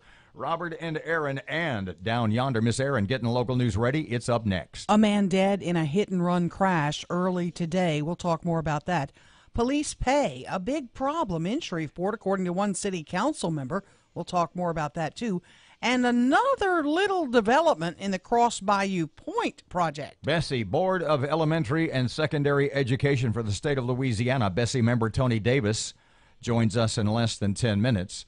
Still a lot of controversy about regarding the Justice Reinvestment Act. Mm-hmm. If you did not hear Sheriff Steve Prater's texts to Erin yesterday about some of the changes in it, just trust us. It's coming up in about 20 minutes. Fletcher and sports, traffic, and weather. It's all coming up this hour, and it's here on Keel.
The power of information. KEEL News now. Shreveport police investigating a hit-and-run accident that left one man dead.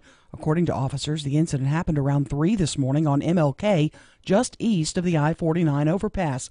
At this time, no arrests have been made. Search for a suspect continues. Is SPD's biggest problem pay? Matt Parker takes a look. Councilman James Fleury says the biggest problem impeding success for the Shreveport Police Department is pay. Officers at SPD start out at $33,000 a year, while the average starting salary in Longview is more than $50,000. Fleury says that a lot of quality officers leave Shreveport for another city or join the state troopers. Fleury did go on to say that Mayor Ollie Tyler is working hard to address the needs of officers in the city, but that the money just isn't there to match other markets.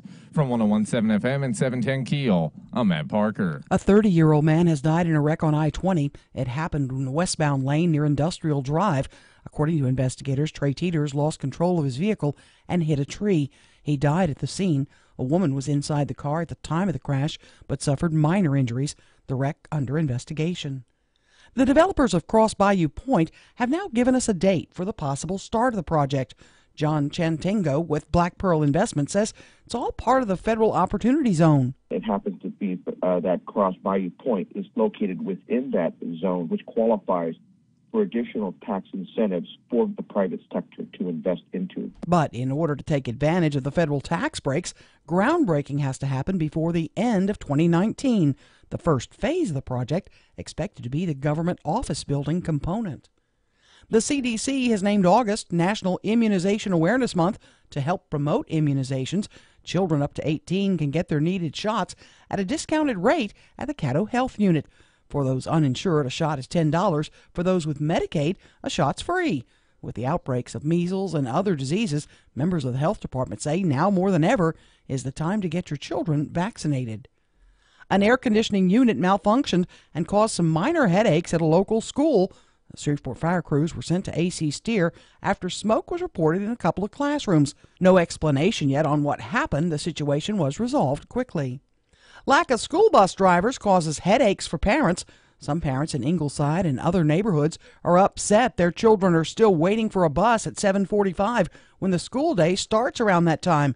Caddo School Board says drivers are running additional routes to make sure everyone gets to school, and that is causing some delays. Corrections Secretary Jimmy LeBlanc stopped in Shreveport to talk about criminal justice reform efforts. He tells KEEL News all the criticism about the early releases is misplaced. The point on the November 1st releases, I think, is roughly 30 to 90 days early. And they were going to be, they were 90% of them came out of parish jails. And another, I can assure you, another 60 to 90 days in a 30 to 90 days in a parish jail was not going to make them any better. Heather Allen, a former Haynesville police dispatcher, arrested for allegedly stealing thousands of dollars from the town. Allen would allegedly skim money from traffic fines and court costs. The mayor asked state police to investigate after she noticed there may have been some misappropriation of funds. A man's recovering after being stabbed by his ex-girlfriend. The incident happened last night on Forest Oak Drive in the Moortown area. Police say the man's ex stabbed him in the rib area following an argument. So far, no arrests have been made. The Louisiana Association of Business and Industry has released its legislative scorecard. Lobby is honoring lawmakers they believe showcase a voting record in line with the principles of free enterprise. Lobby President Stephen Wagasback says over 40 lawmakers in the recent session scored a 90% or higher. Much has been written about the fiscal cliff over the last couple of years, but there are so many other important issues that the state needs to address to truly turn around its economy that we also wanted to highlight. Barksdale's Global Strike Command officially has a new leader. Four-star General Timothy Ray will take over the top spot from General Robin Rand, as Rand is retiring after 44 years of service. Tomorrow, the YWCA Women Who Care Share Luncheon being held at East Ridge Country Club. Director Belinda Robertson telling KEEL News it's a special theme this year. This year's theme is the power of women. What?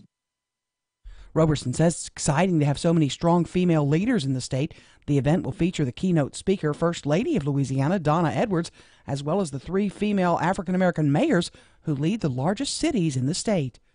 I'm Erin McCarty on 101.7 FM and 710 KEEL.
Good morning. It's 11 past 8 o'clock. 101.7 FM and 710 KEEL traffic update. Here's the latest. Keeping an eye right now on some slow-moving traffic on I-49 northbound near Kings Highway. And we're still keeping a close eye on that major accident involving a dump truck on I-20 westbound near Airline Drive. Use the left lane if you can. If you have anything to report to us, give us a call at our Planet Fitness traffic hotline, 687-ROAD. Your AccuWeather.com forecast, mostly sunny with a high of 94 today, clear with a low of 72 tonight, then sunny to partly cloudy and hot tomorrow, high 97. With your AccuWeather.com forecast, I'm meteorologist Heather Zayer.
1017 FM and 710 Keel. Robert J. Wright and Erin McCarty.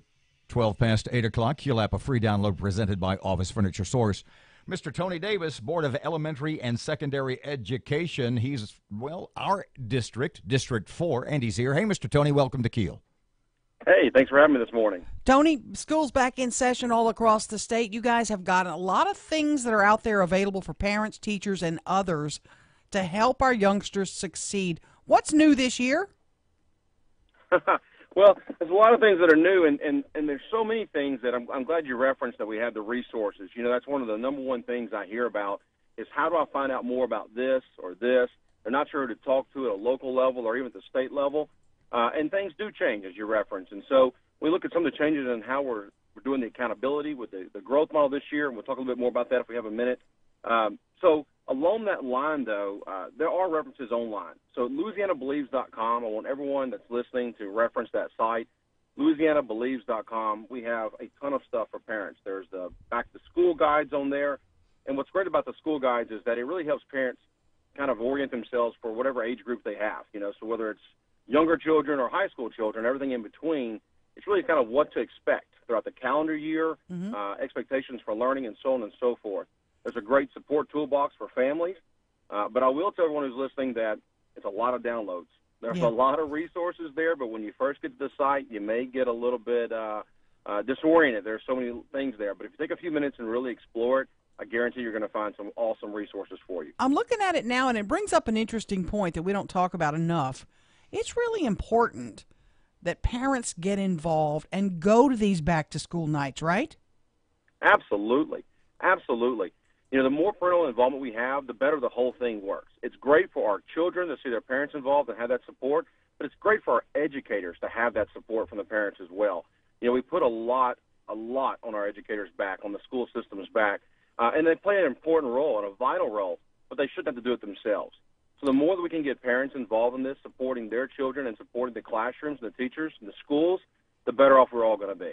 Tony Davis, Bessie member. Let me talk about accountability a minute. Dr. Lamar Gorey from Caddo was on with us a couple of weeks ago, and he made it real clear.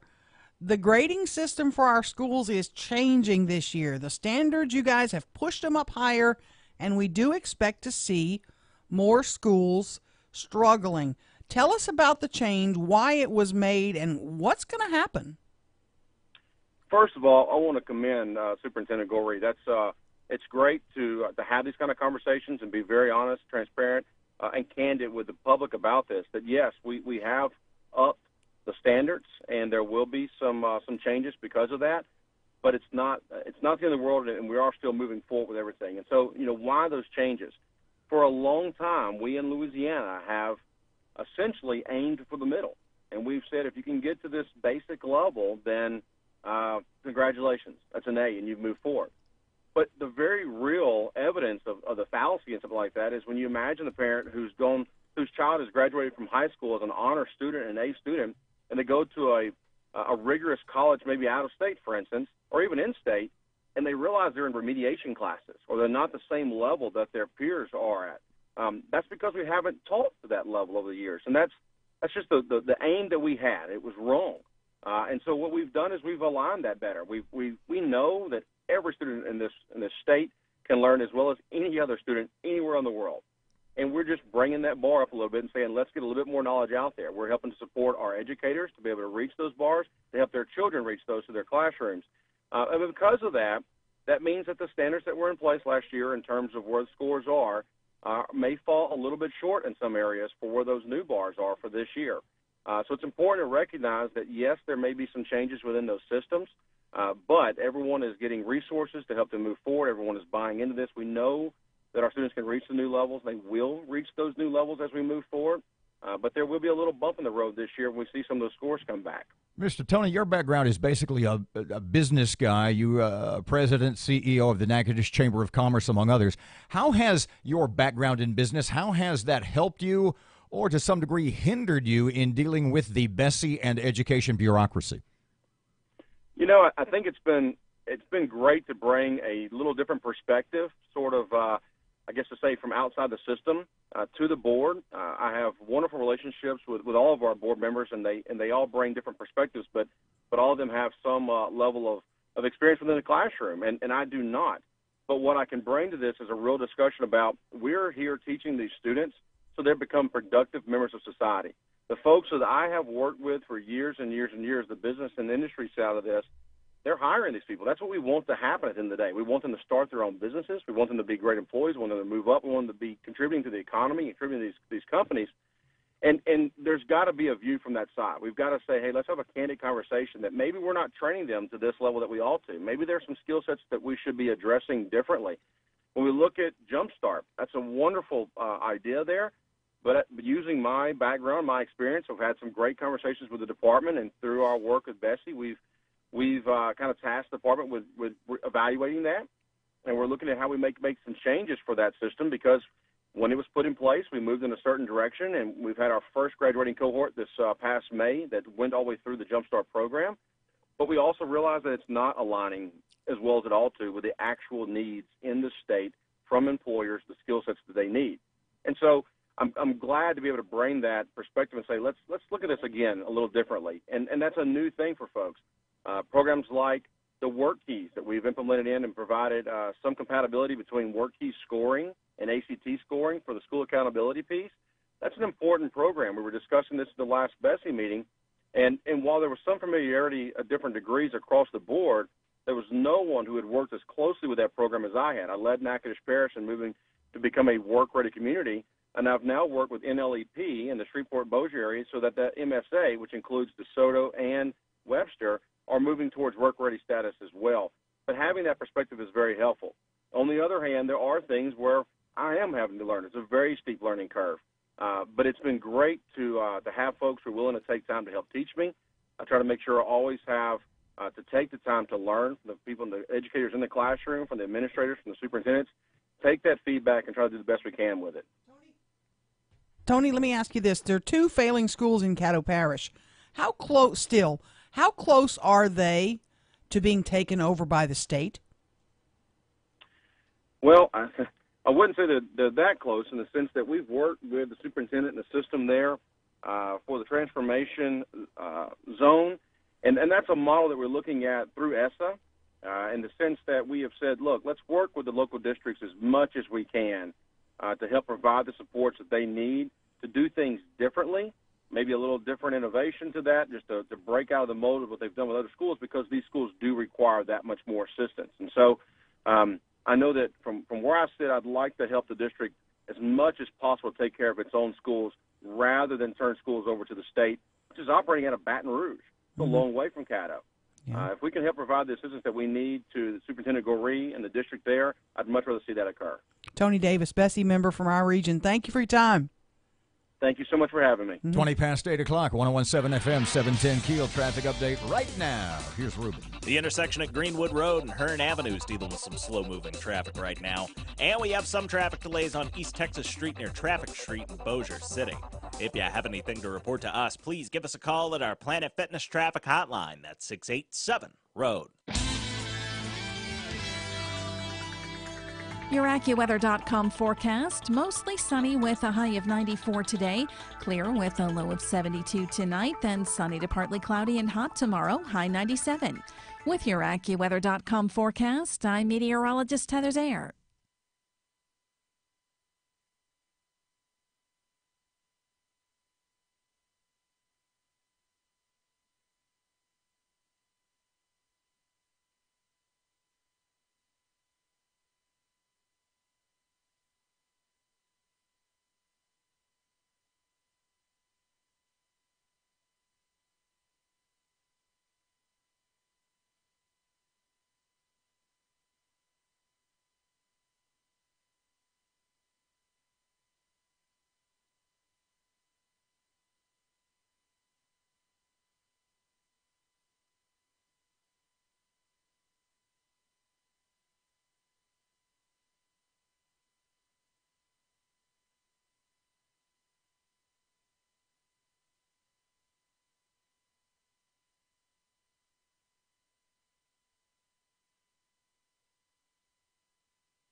24 past 8 o'clock, 101.7 FM, 710 KEEL. Here's sports. Good morning from the sports desk of 1130 The Tiger. This is Tim Fletcher. LSU standouts and former Northwest Louisiana high school stars Greedy Williams and Devin White were named preseason first-team Associated Press All-Americans Tuesday. Williams, a redshirt sophomore from Calvary Baptist Academy, is one of the two cornerbacks, and White, a junior out of North Webster High School, is one of three linebackers on the first-team defense. The Baton Rouge Advocate reported Tuesday that suspended LSU offensive lineman Charles Ingram was arrested on August 2nd on 2 felony counts of aggravated sexual assault of a minor by the Dallas County Sheriff's Department on a warrant from the DeSoto Police Department. Ingram, who started 12 of 13 games last year at guard as a freshman, was suspended by head coach Ed Orgeron on August 3rd. Ingram is free on bond but cannot have any contact with a minor. Former LSU quarterback Justin McMillan has been blocked by LSU from transferring to an SEC school or any team on the Tigers' schedule over the next 2 seasons. He graduated this summer and has 2 years of eligibility remaining when he gets to his next school. He told the Advocate he figured he would be blocked from joining a school in the same division as LSU, but didn't find out schools in the East were a no-go until the school in that division, where he intended to transfer, notified him they had shut down recruitment because of LSU's block. And the Astros and A's remain tied atop the American League West standings. The A's shut out the Rangers 6-zip.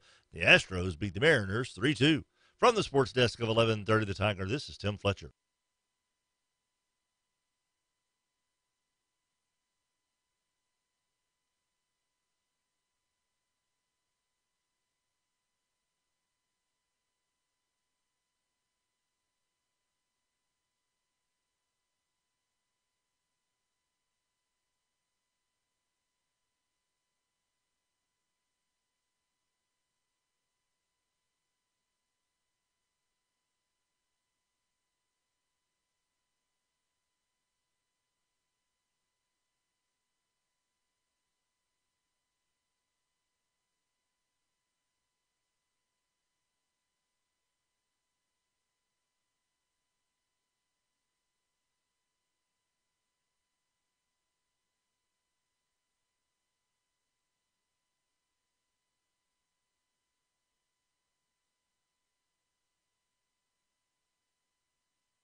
Twenty-six past 8 o'clock, 101.7 FM and 710 KEEL. We will take the next 2 segments. Oh, yeah. Film Prize is coming up soon, and we will have some Film Prize folks in about 15 minutes. Mm-hmm. Hopefully they'll bring donuts. Big event in our area. For Lots the of teams. donuts. Yeah, lots of donuts. Matt likes maple. We had yesterday morning, we had Secretary of Corrections Secretary Jimmy LeBlanc in the studio. Let's just say Corrections Secretary. I prefer to call him the SCS, Jimmy LeBlanc. Okay. The point being, And by the way, the C is silent. He says that the Justice Reinvestment Act is working in the sense that no longer are we in Louisiana the jail capital, the prison capital of the world. Mm-hmm. My question always was, wait a second, do we have too much crime? No, evidently we're just putting too many people in jail. And politicians would say, yes, you understand. I'm thinking, no, that was a joke. So the point being, Mr. Jimmy was here yesterday, and he says the Justice Reinvestment Act is working because we are no longer incarcerating as many people as we were, and we are saving money. Mm-hmm. So there was a meeting yesterday, and Secretary LeBlanc and a number of local law enforcement driving me nuts. Local law enforcement officials, and the secretary and Steve Prater, Sheriff Steve, was there, but he did not have time, as he pointed out, for a one-on-one. Just kind of a little introduction thingy with Secretary LeBlanc. Mm-hmm. You're making me crazy. But he does have some misgivings Sheriff Steve does, Yeah. about the law. Mm-hmm. And you started talking to him yesterday about those. Cover a couple, and then we'll take care of the rest in the next segment. Here was the message he sent me, the kind of the cynical message. I'm so happy. Recidivism rates have dropped below the national average, and we haven't even developed the programs yet. Well, what Mr. Jimmy said was that basically the programs that were promised, correct me if I misunderstood, that the programs that were promised that would be paid for in the Justice Reinvestment Act, the way they're paying for the programs is by the money saved by not incarcerating, by not putting people in jail. Right. So what we're saving ahead of time by not putting people in jail, that money is coming back to pay for the programs. Right. Which is kind of like robbing people. Well, I know. One of the things that Steve Prater is very upset about is the mandatory minimums have been lowered for several categories. And he gave me this example. Let's go to break, Okay. and you can cover this when we come back because I have a couple of other things to say about the recidivism rate also. 29 past 8 o'clock, 101.7 FM, 710 Keel. Ruben's ready. The intersection at Greenwood Road and Hearn Avenue is dealing with some slow-moving traffic right now. And we have some traffic delays on East Texas Street near Traffic Street in Bossier City. If you have anything to report to us, please give us a call at our Planet Fitness traffic hotline. That's 687-ROAD.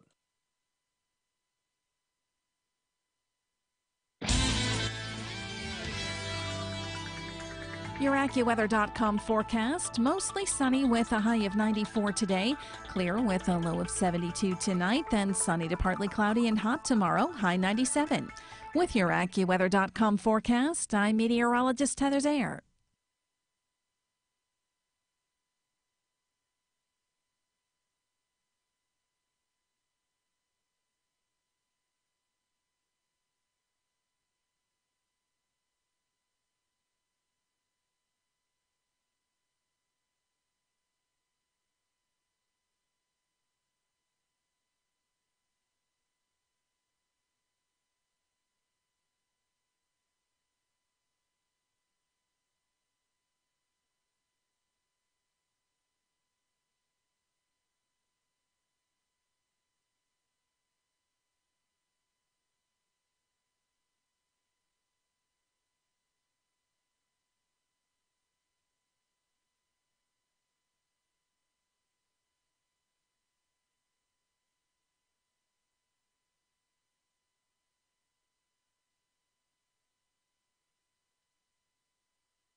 The power of information.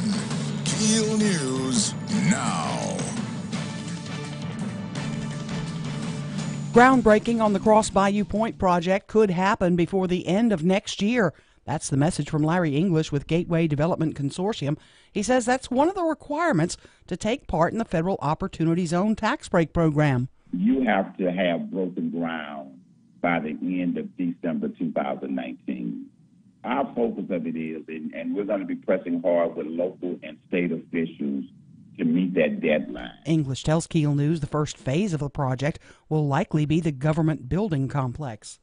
Shreveport police investigating a hit-and-run accident that left one man dead. The incident happened around 3 this morning on MLK, just east of the I-49 overpass. At this time, no arrests have been made, and a search for the suspect continues. A 30-year-old man died in a wreck on I-20. It happened westbound lanes near Industrial in Bossier. According to police, Trey Teeters lost control of his vehicle and hit a tree. He was pronounced dead at the scene. A woman inside the car at the time suffered minor injuries. Corrections Secretary Jimmy LeBlanc says criminal justice reform efforts have saved our state $12 million. He tells KEEL News the caseload for probation and parole officers is also going down. We started out this in August, and it was the number of cases was right at 72,000. That number today is 65,000, and an important part of that is that our caseload has dropped from 150 roughly to below 130. LeBlanc says another key component of the effort is to get programs going to help those offenders find jobs. Tomorrow is the YWCA Women Who Care Share Luncheon at East Ridge Country Club. Director Belinda Robertson telling KEEL News it's exciting to have so many strong female leaders across the state. I think that's just phenomenal. It shows how much progress we've made. This year's keynote speaker is First Lady Donna Edwards. The event will also feature the 3 African-American female mayors who lead the largest cities in the state. Hurricane Lane, picking up strength as it heads toward Hawaii, is packing the power of a Category 5 storm now with winds of 160 miles an hour. Meteorologist Melissa Dye in Hawaii warns this storm is so potent it doesn't matter if it actually hits land. It'll still do a lot of damage. As far as a direct landfall, there's still a lot of uncertainty, unfortunately, but definitely the impacts from this hurricane will be felt far from the center. So it's more important to focus on the impacts rather than if landfall. Another big concern is flooding. Senate Minority Leader Chuck Schumer responding to reports that the president may try to cancel up to $4 billion in government spending. I think there's bipartisan opposition to the rescissions proposal they've been talking about. I think that Senators Menendez and Corker, the ranking member and the chair of Foreign Relations, are strongly arguing against it. The president has tried to cancel spending in the past, but Congress has blocked it. And 81-year-old Mary Ellen Stewart is all over the internet today. Why? Well, she was drinking a little too much. She went to a public park near St. Petersburg, Florida, and she was half naked, drinking from her box of wine. When police came out to arrest her, she started spraying the wine on them. I'm Erin McCarty on 101.7 FM and 710 KEEL.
.101.7 FM, 710 KEEL, Robert and Erin. Okay, the Justice Reinvestment Act, we had Secretary of Corrections Jimmy LeBlanc, Thank you. Jerry Lewis, on yesterday.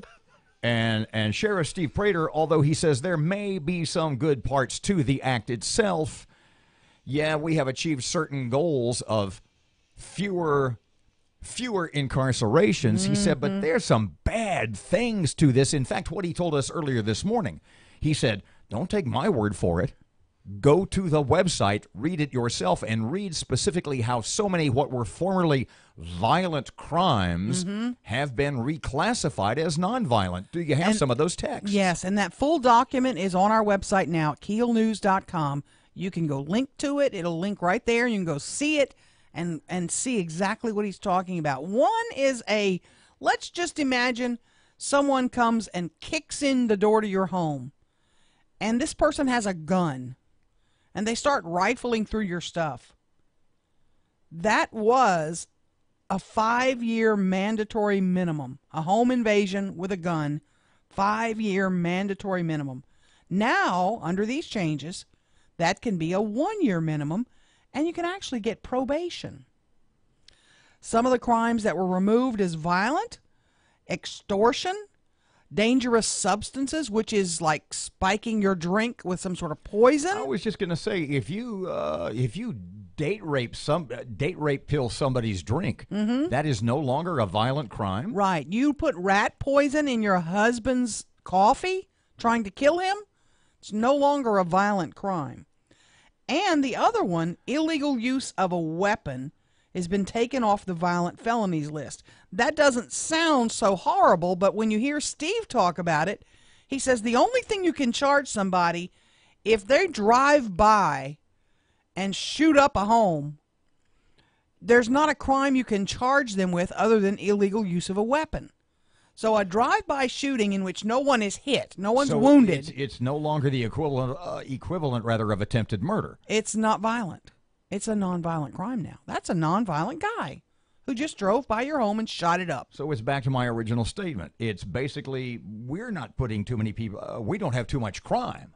We're just putting too many people in jail. Mm-hmm. Anything else we want to add? We want to go to break. It really is. It's stunning to see the list, and the restitution and the recidivism is kind of a mess that I got my panties all in a twist about yesterday. Well, the reason that the recidivism rate is that there's such a conflict between, for example, Senator Kennedy and Governor John Bell and Secretary LeBlanc is because, as I said yesterday, if the reason the system is, and I don't mean to use the term rigged in the worst way, but the way they're doing it's rigged to lower the recidivism rate, i.e., if you're not prosecuting as many criminals for crimes that were previously being prosecuted, right, and if you base your recidivism rate on convictions and not arrests, then by the nature of the law, your recidivism rate is going to drop. It's screw Ed up. It's 839, 1017 FM, 710 KEEL Film Prize,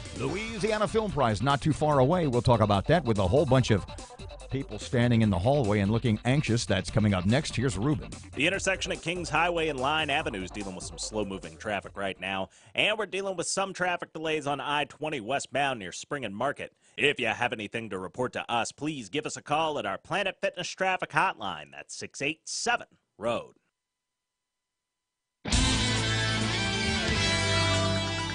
Your AccuWeather.com forecast, mostly sunny with a high of 94 today, clear with a low of 72 tonight, then sunny to partly cloudy and hot tomorrow, high 97. With your AccuWeather.com forecast, I'm meteorologist Heather Zayer.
Oh, yeah, we go to break and we get texts from, like, lip readers. Oh, who lip will say, readers what are did Erin just say? crazy. And I said, no, it just sounded like that. And we apologize for early this morning when Robert was talking about Viagra. Okay, here's what happened. I accidentally hit the mic switch and the word Viagra came out. And someone actually texted us, 1017 FM, 710 KEEL. Shreveport Security Systems text line is 318-392-1884. And what happened was I actually hit the accidentally hit the on button. Praise the Lord you didn't hit the on button about 3 seconds before that. Well, I'm going to tell them what I said. I mean, I'm not going to give them the whole context. Please but don't. Someone texted that said, did Robert just have a mic slip? Yeah, and he did. Did he say Viagra? Well, yes, but what led up to that, the entire sentence was ...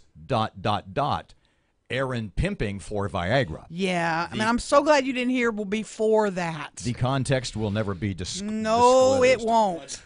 Louisiana Film Prize is coming up pretty darn soon. In studio to discuss our actor Chris Evans, who is featured in the upcoming film Sad Man's Club. Also, directors are in the studio. Your movie is War Paint, and it's Colby, Doler, and Taylor Bracewell. Welcome to Keel. How you guys doing? Hey, thanks for having us. So glad to be here. The mayors of Shreveport, Robert and Erin, that's what should be happening right now. Whoa. Guys, you serve an important role in this community. That's so sweet. You have to help us decide who our next mayor will be. You have to educate us on who the next Shreveport mayor will be. And if it's not you two, I don't know what we're going to do. Says the guy who lives in Houghton. Also, can we get Matt a raise? Jeez, he's got 7 computers over here. What is going on? Yeah, we really. Come on. This guy's got comic books to buy. Oh, my goodness. Okay. You know, Chris worked in the radio business with us for a while. Couldn't tell. But now he's making big bucks doing movies. He's a superstar. Fake news! Well, there's already, first of all, I'm making no money. Second of all, you sold me short because I'm writer-director for Sad Man's Club. Seriously? Oh, Wow. very serious. I Very apologize. serious. Okay, Yeah, let's well, start thank here. Well, let's start with the big picture. Louisiana Film Prize is back again. It's coming up soon. What weekend? Give us dates. So, Prize Fest, which is including Louisiana Film Prize, the Music Prize events, as well as the Food Prize events, all happens October 3rd through 7th. Wow. And, you know, the biggest draw, of course, are the films.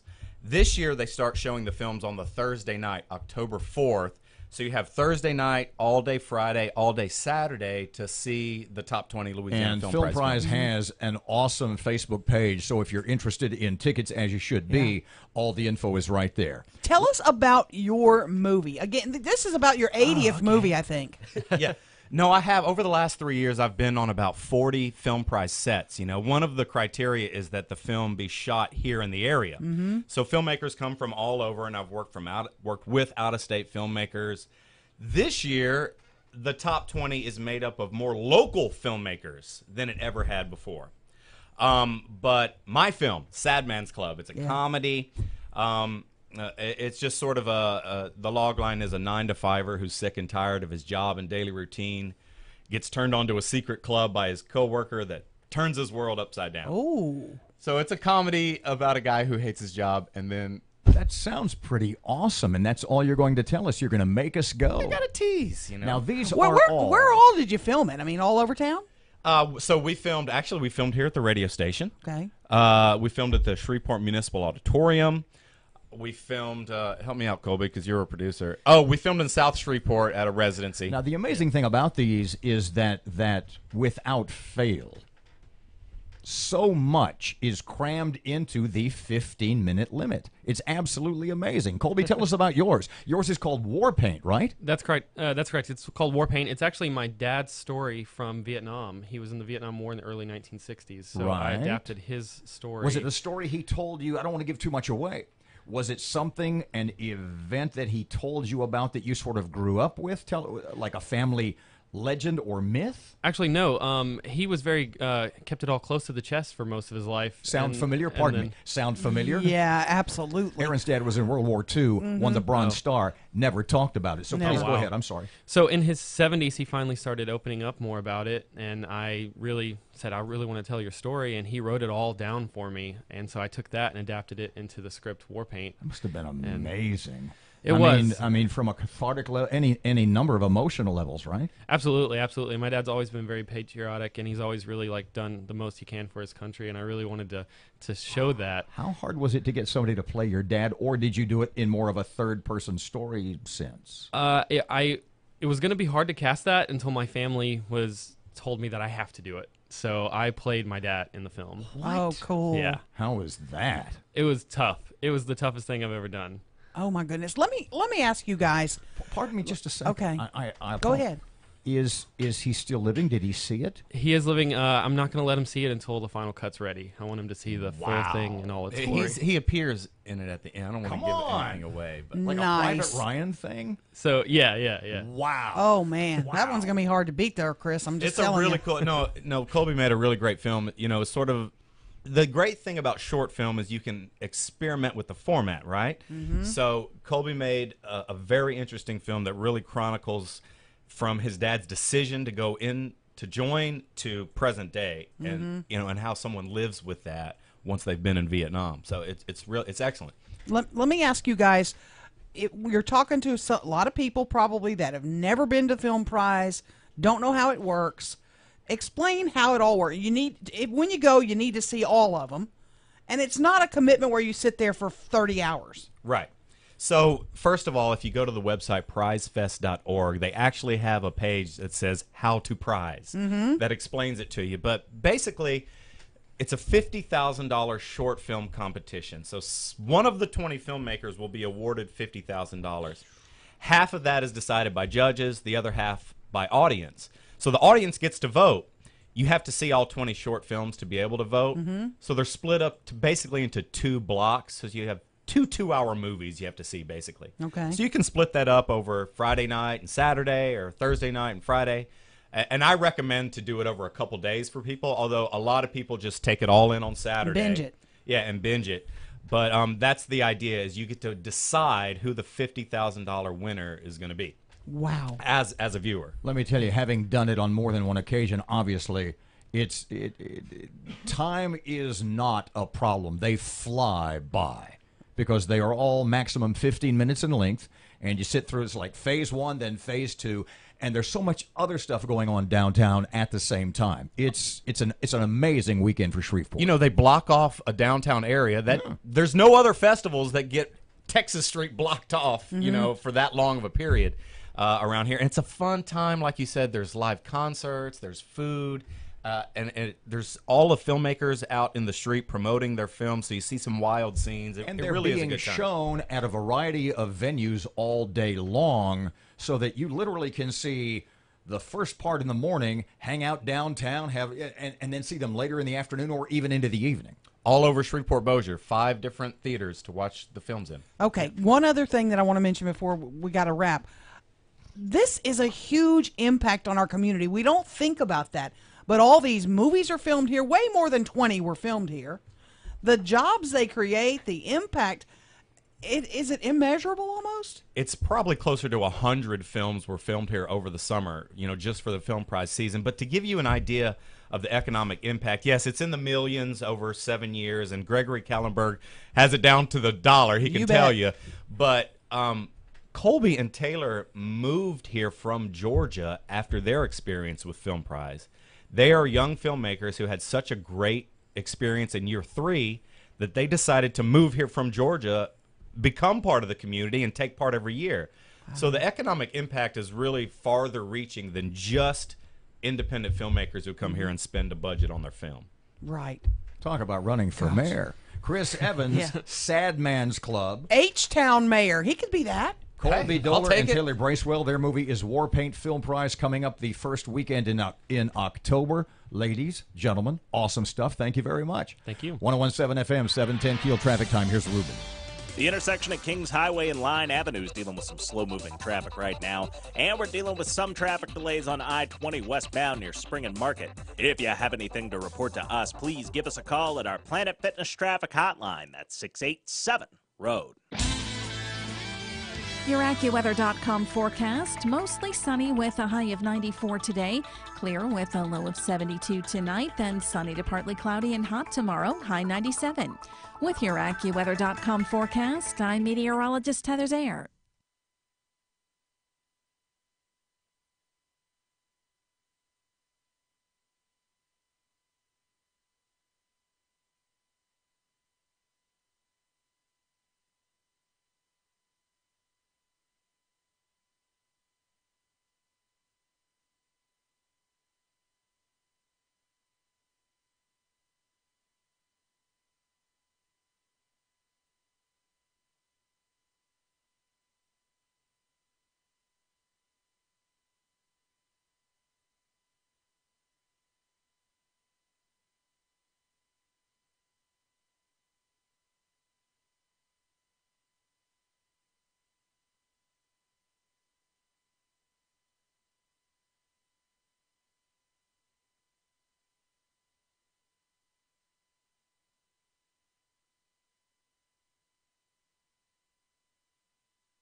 1017 FM, 710 Keel. Robert J. Wright and Erin McCarty. It's 8:55. Shreveport Security Systems text line 318-392-1884. I mentioned that because we earlier this morning, based on your let me do this, please. Based on your at KEEL.com. KEELnews.com. KEELnews.com. Sorry, I'm so excited about your. Please let me do a blanket apology. Hold on just a second. Here Please. is settle down. What the? You okay down there? No, I'm not. People are pissed at me. You look like a little thermometer down there. You're getting red higher and higher. Okay, so here's the deal. It's at KEELnews.com, and the title of the article is LSU Football. Which games will the Tigers lose? And basically, we received And who wrote this? Erin McCarty did. And we received a text pertinent to that. Oh, dear and God. it said, basically, I forget, it's in my memory, it said, LSU, the Kentucky of the SEC West. Ooh, that hurts. But you were the motivation. You were the genesis. You are. I don't know what I was doing writing this yesterday. I was having an outer body experience I'm or sorry, something. what was that again? An outer body experience. I think it's out of body experience. Oh, no, it's outer body. Okay, well. Yeah.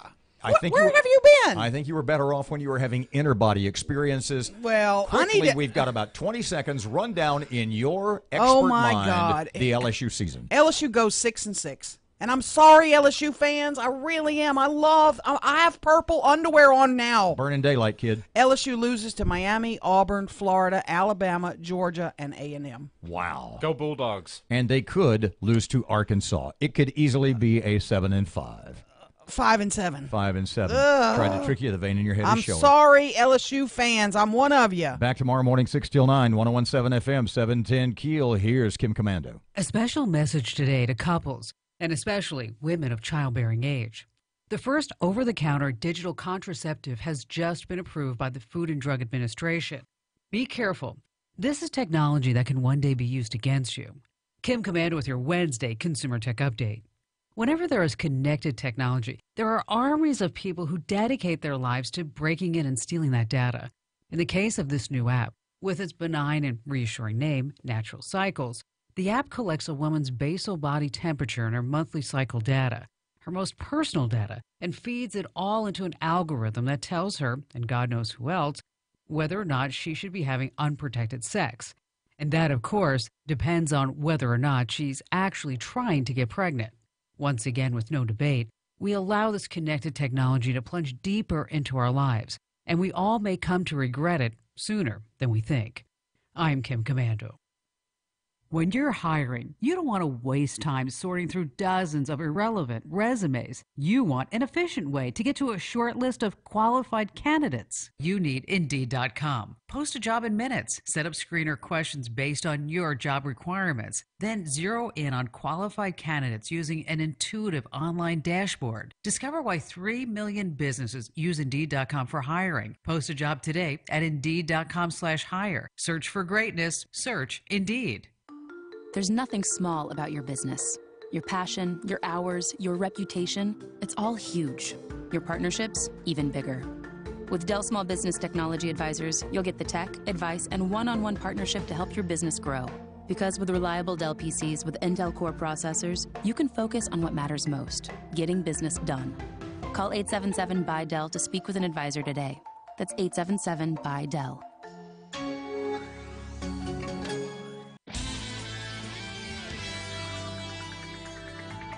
Your AccuWeather.com forecast. Hot with sunshine and a high of 94 today, then clear, low 72 tonight. Sunny to partly cloudy, high 97 tomorrow. With your AccuWeather.com forecast, I'm meteorologist Heather Zayer. Breaking news and trending talk. This is 1017 FM and 710 Keel. KEEL, Shreveport.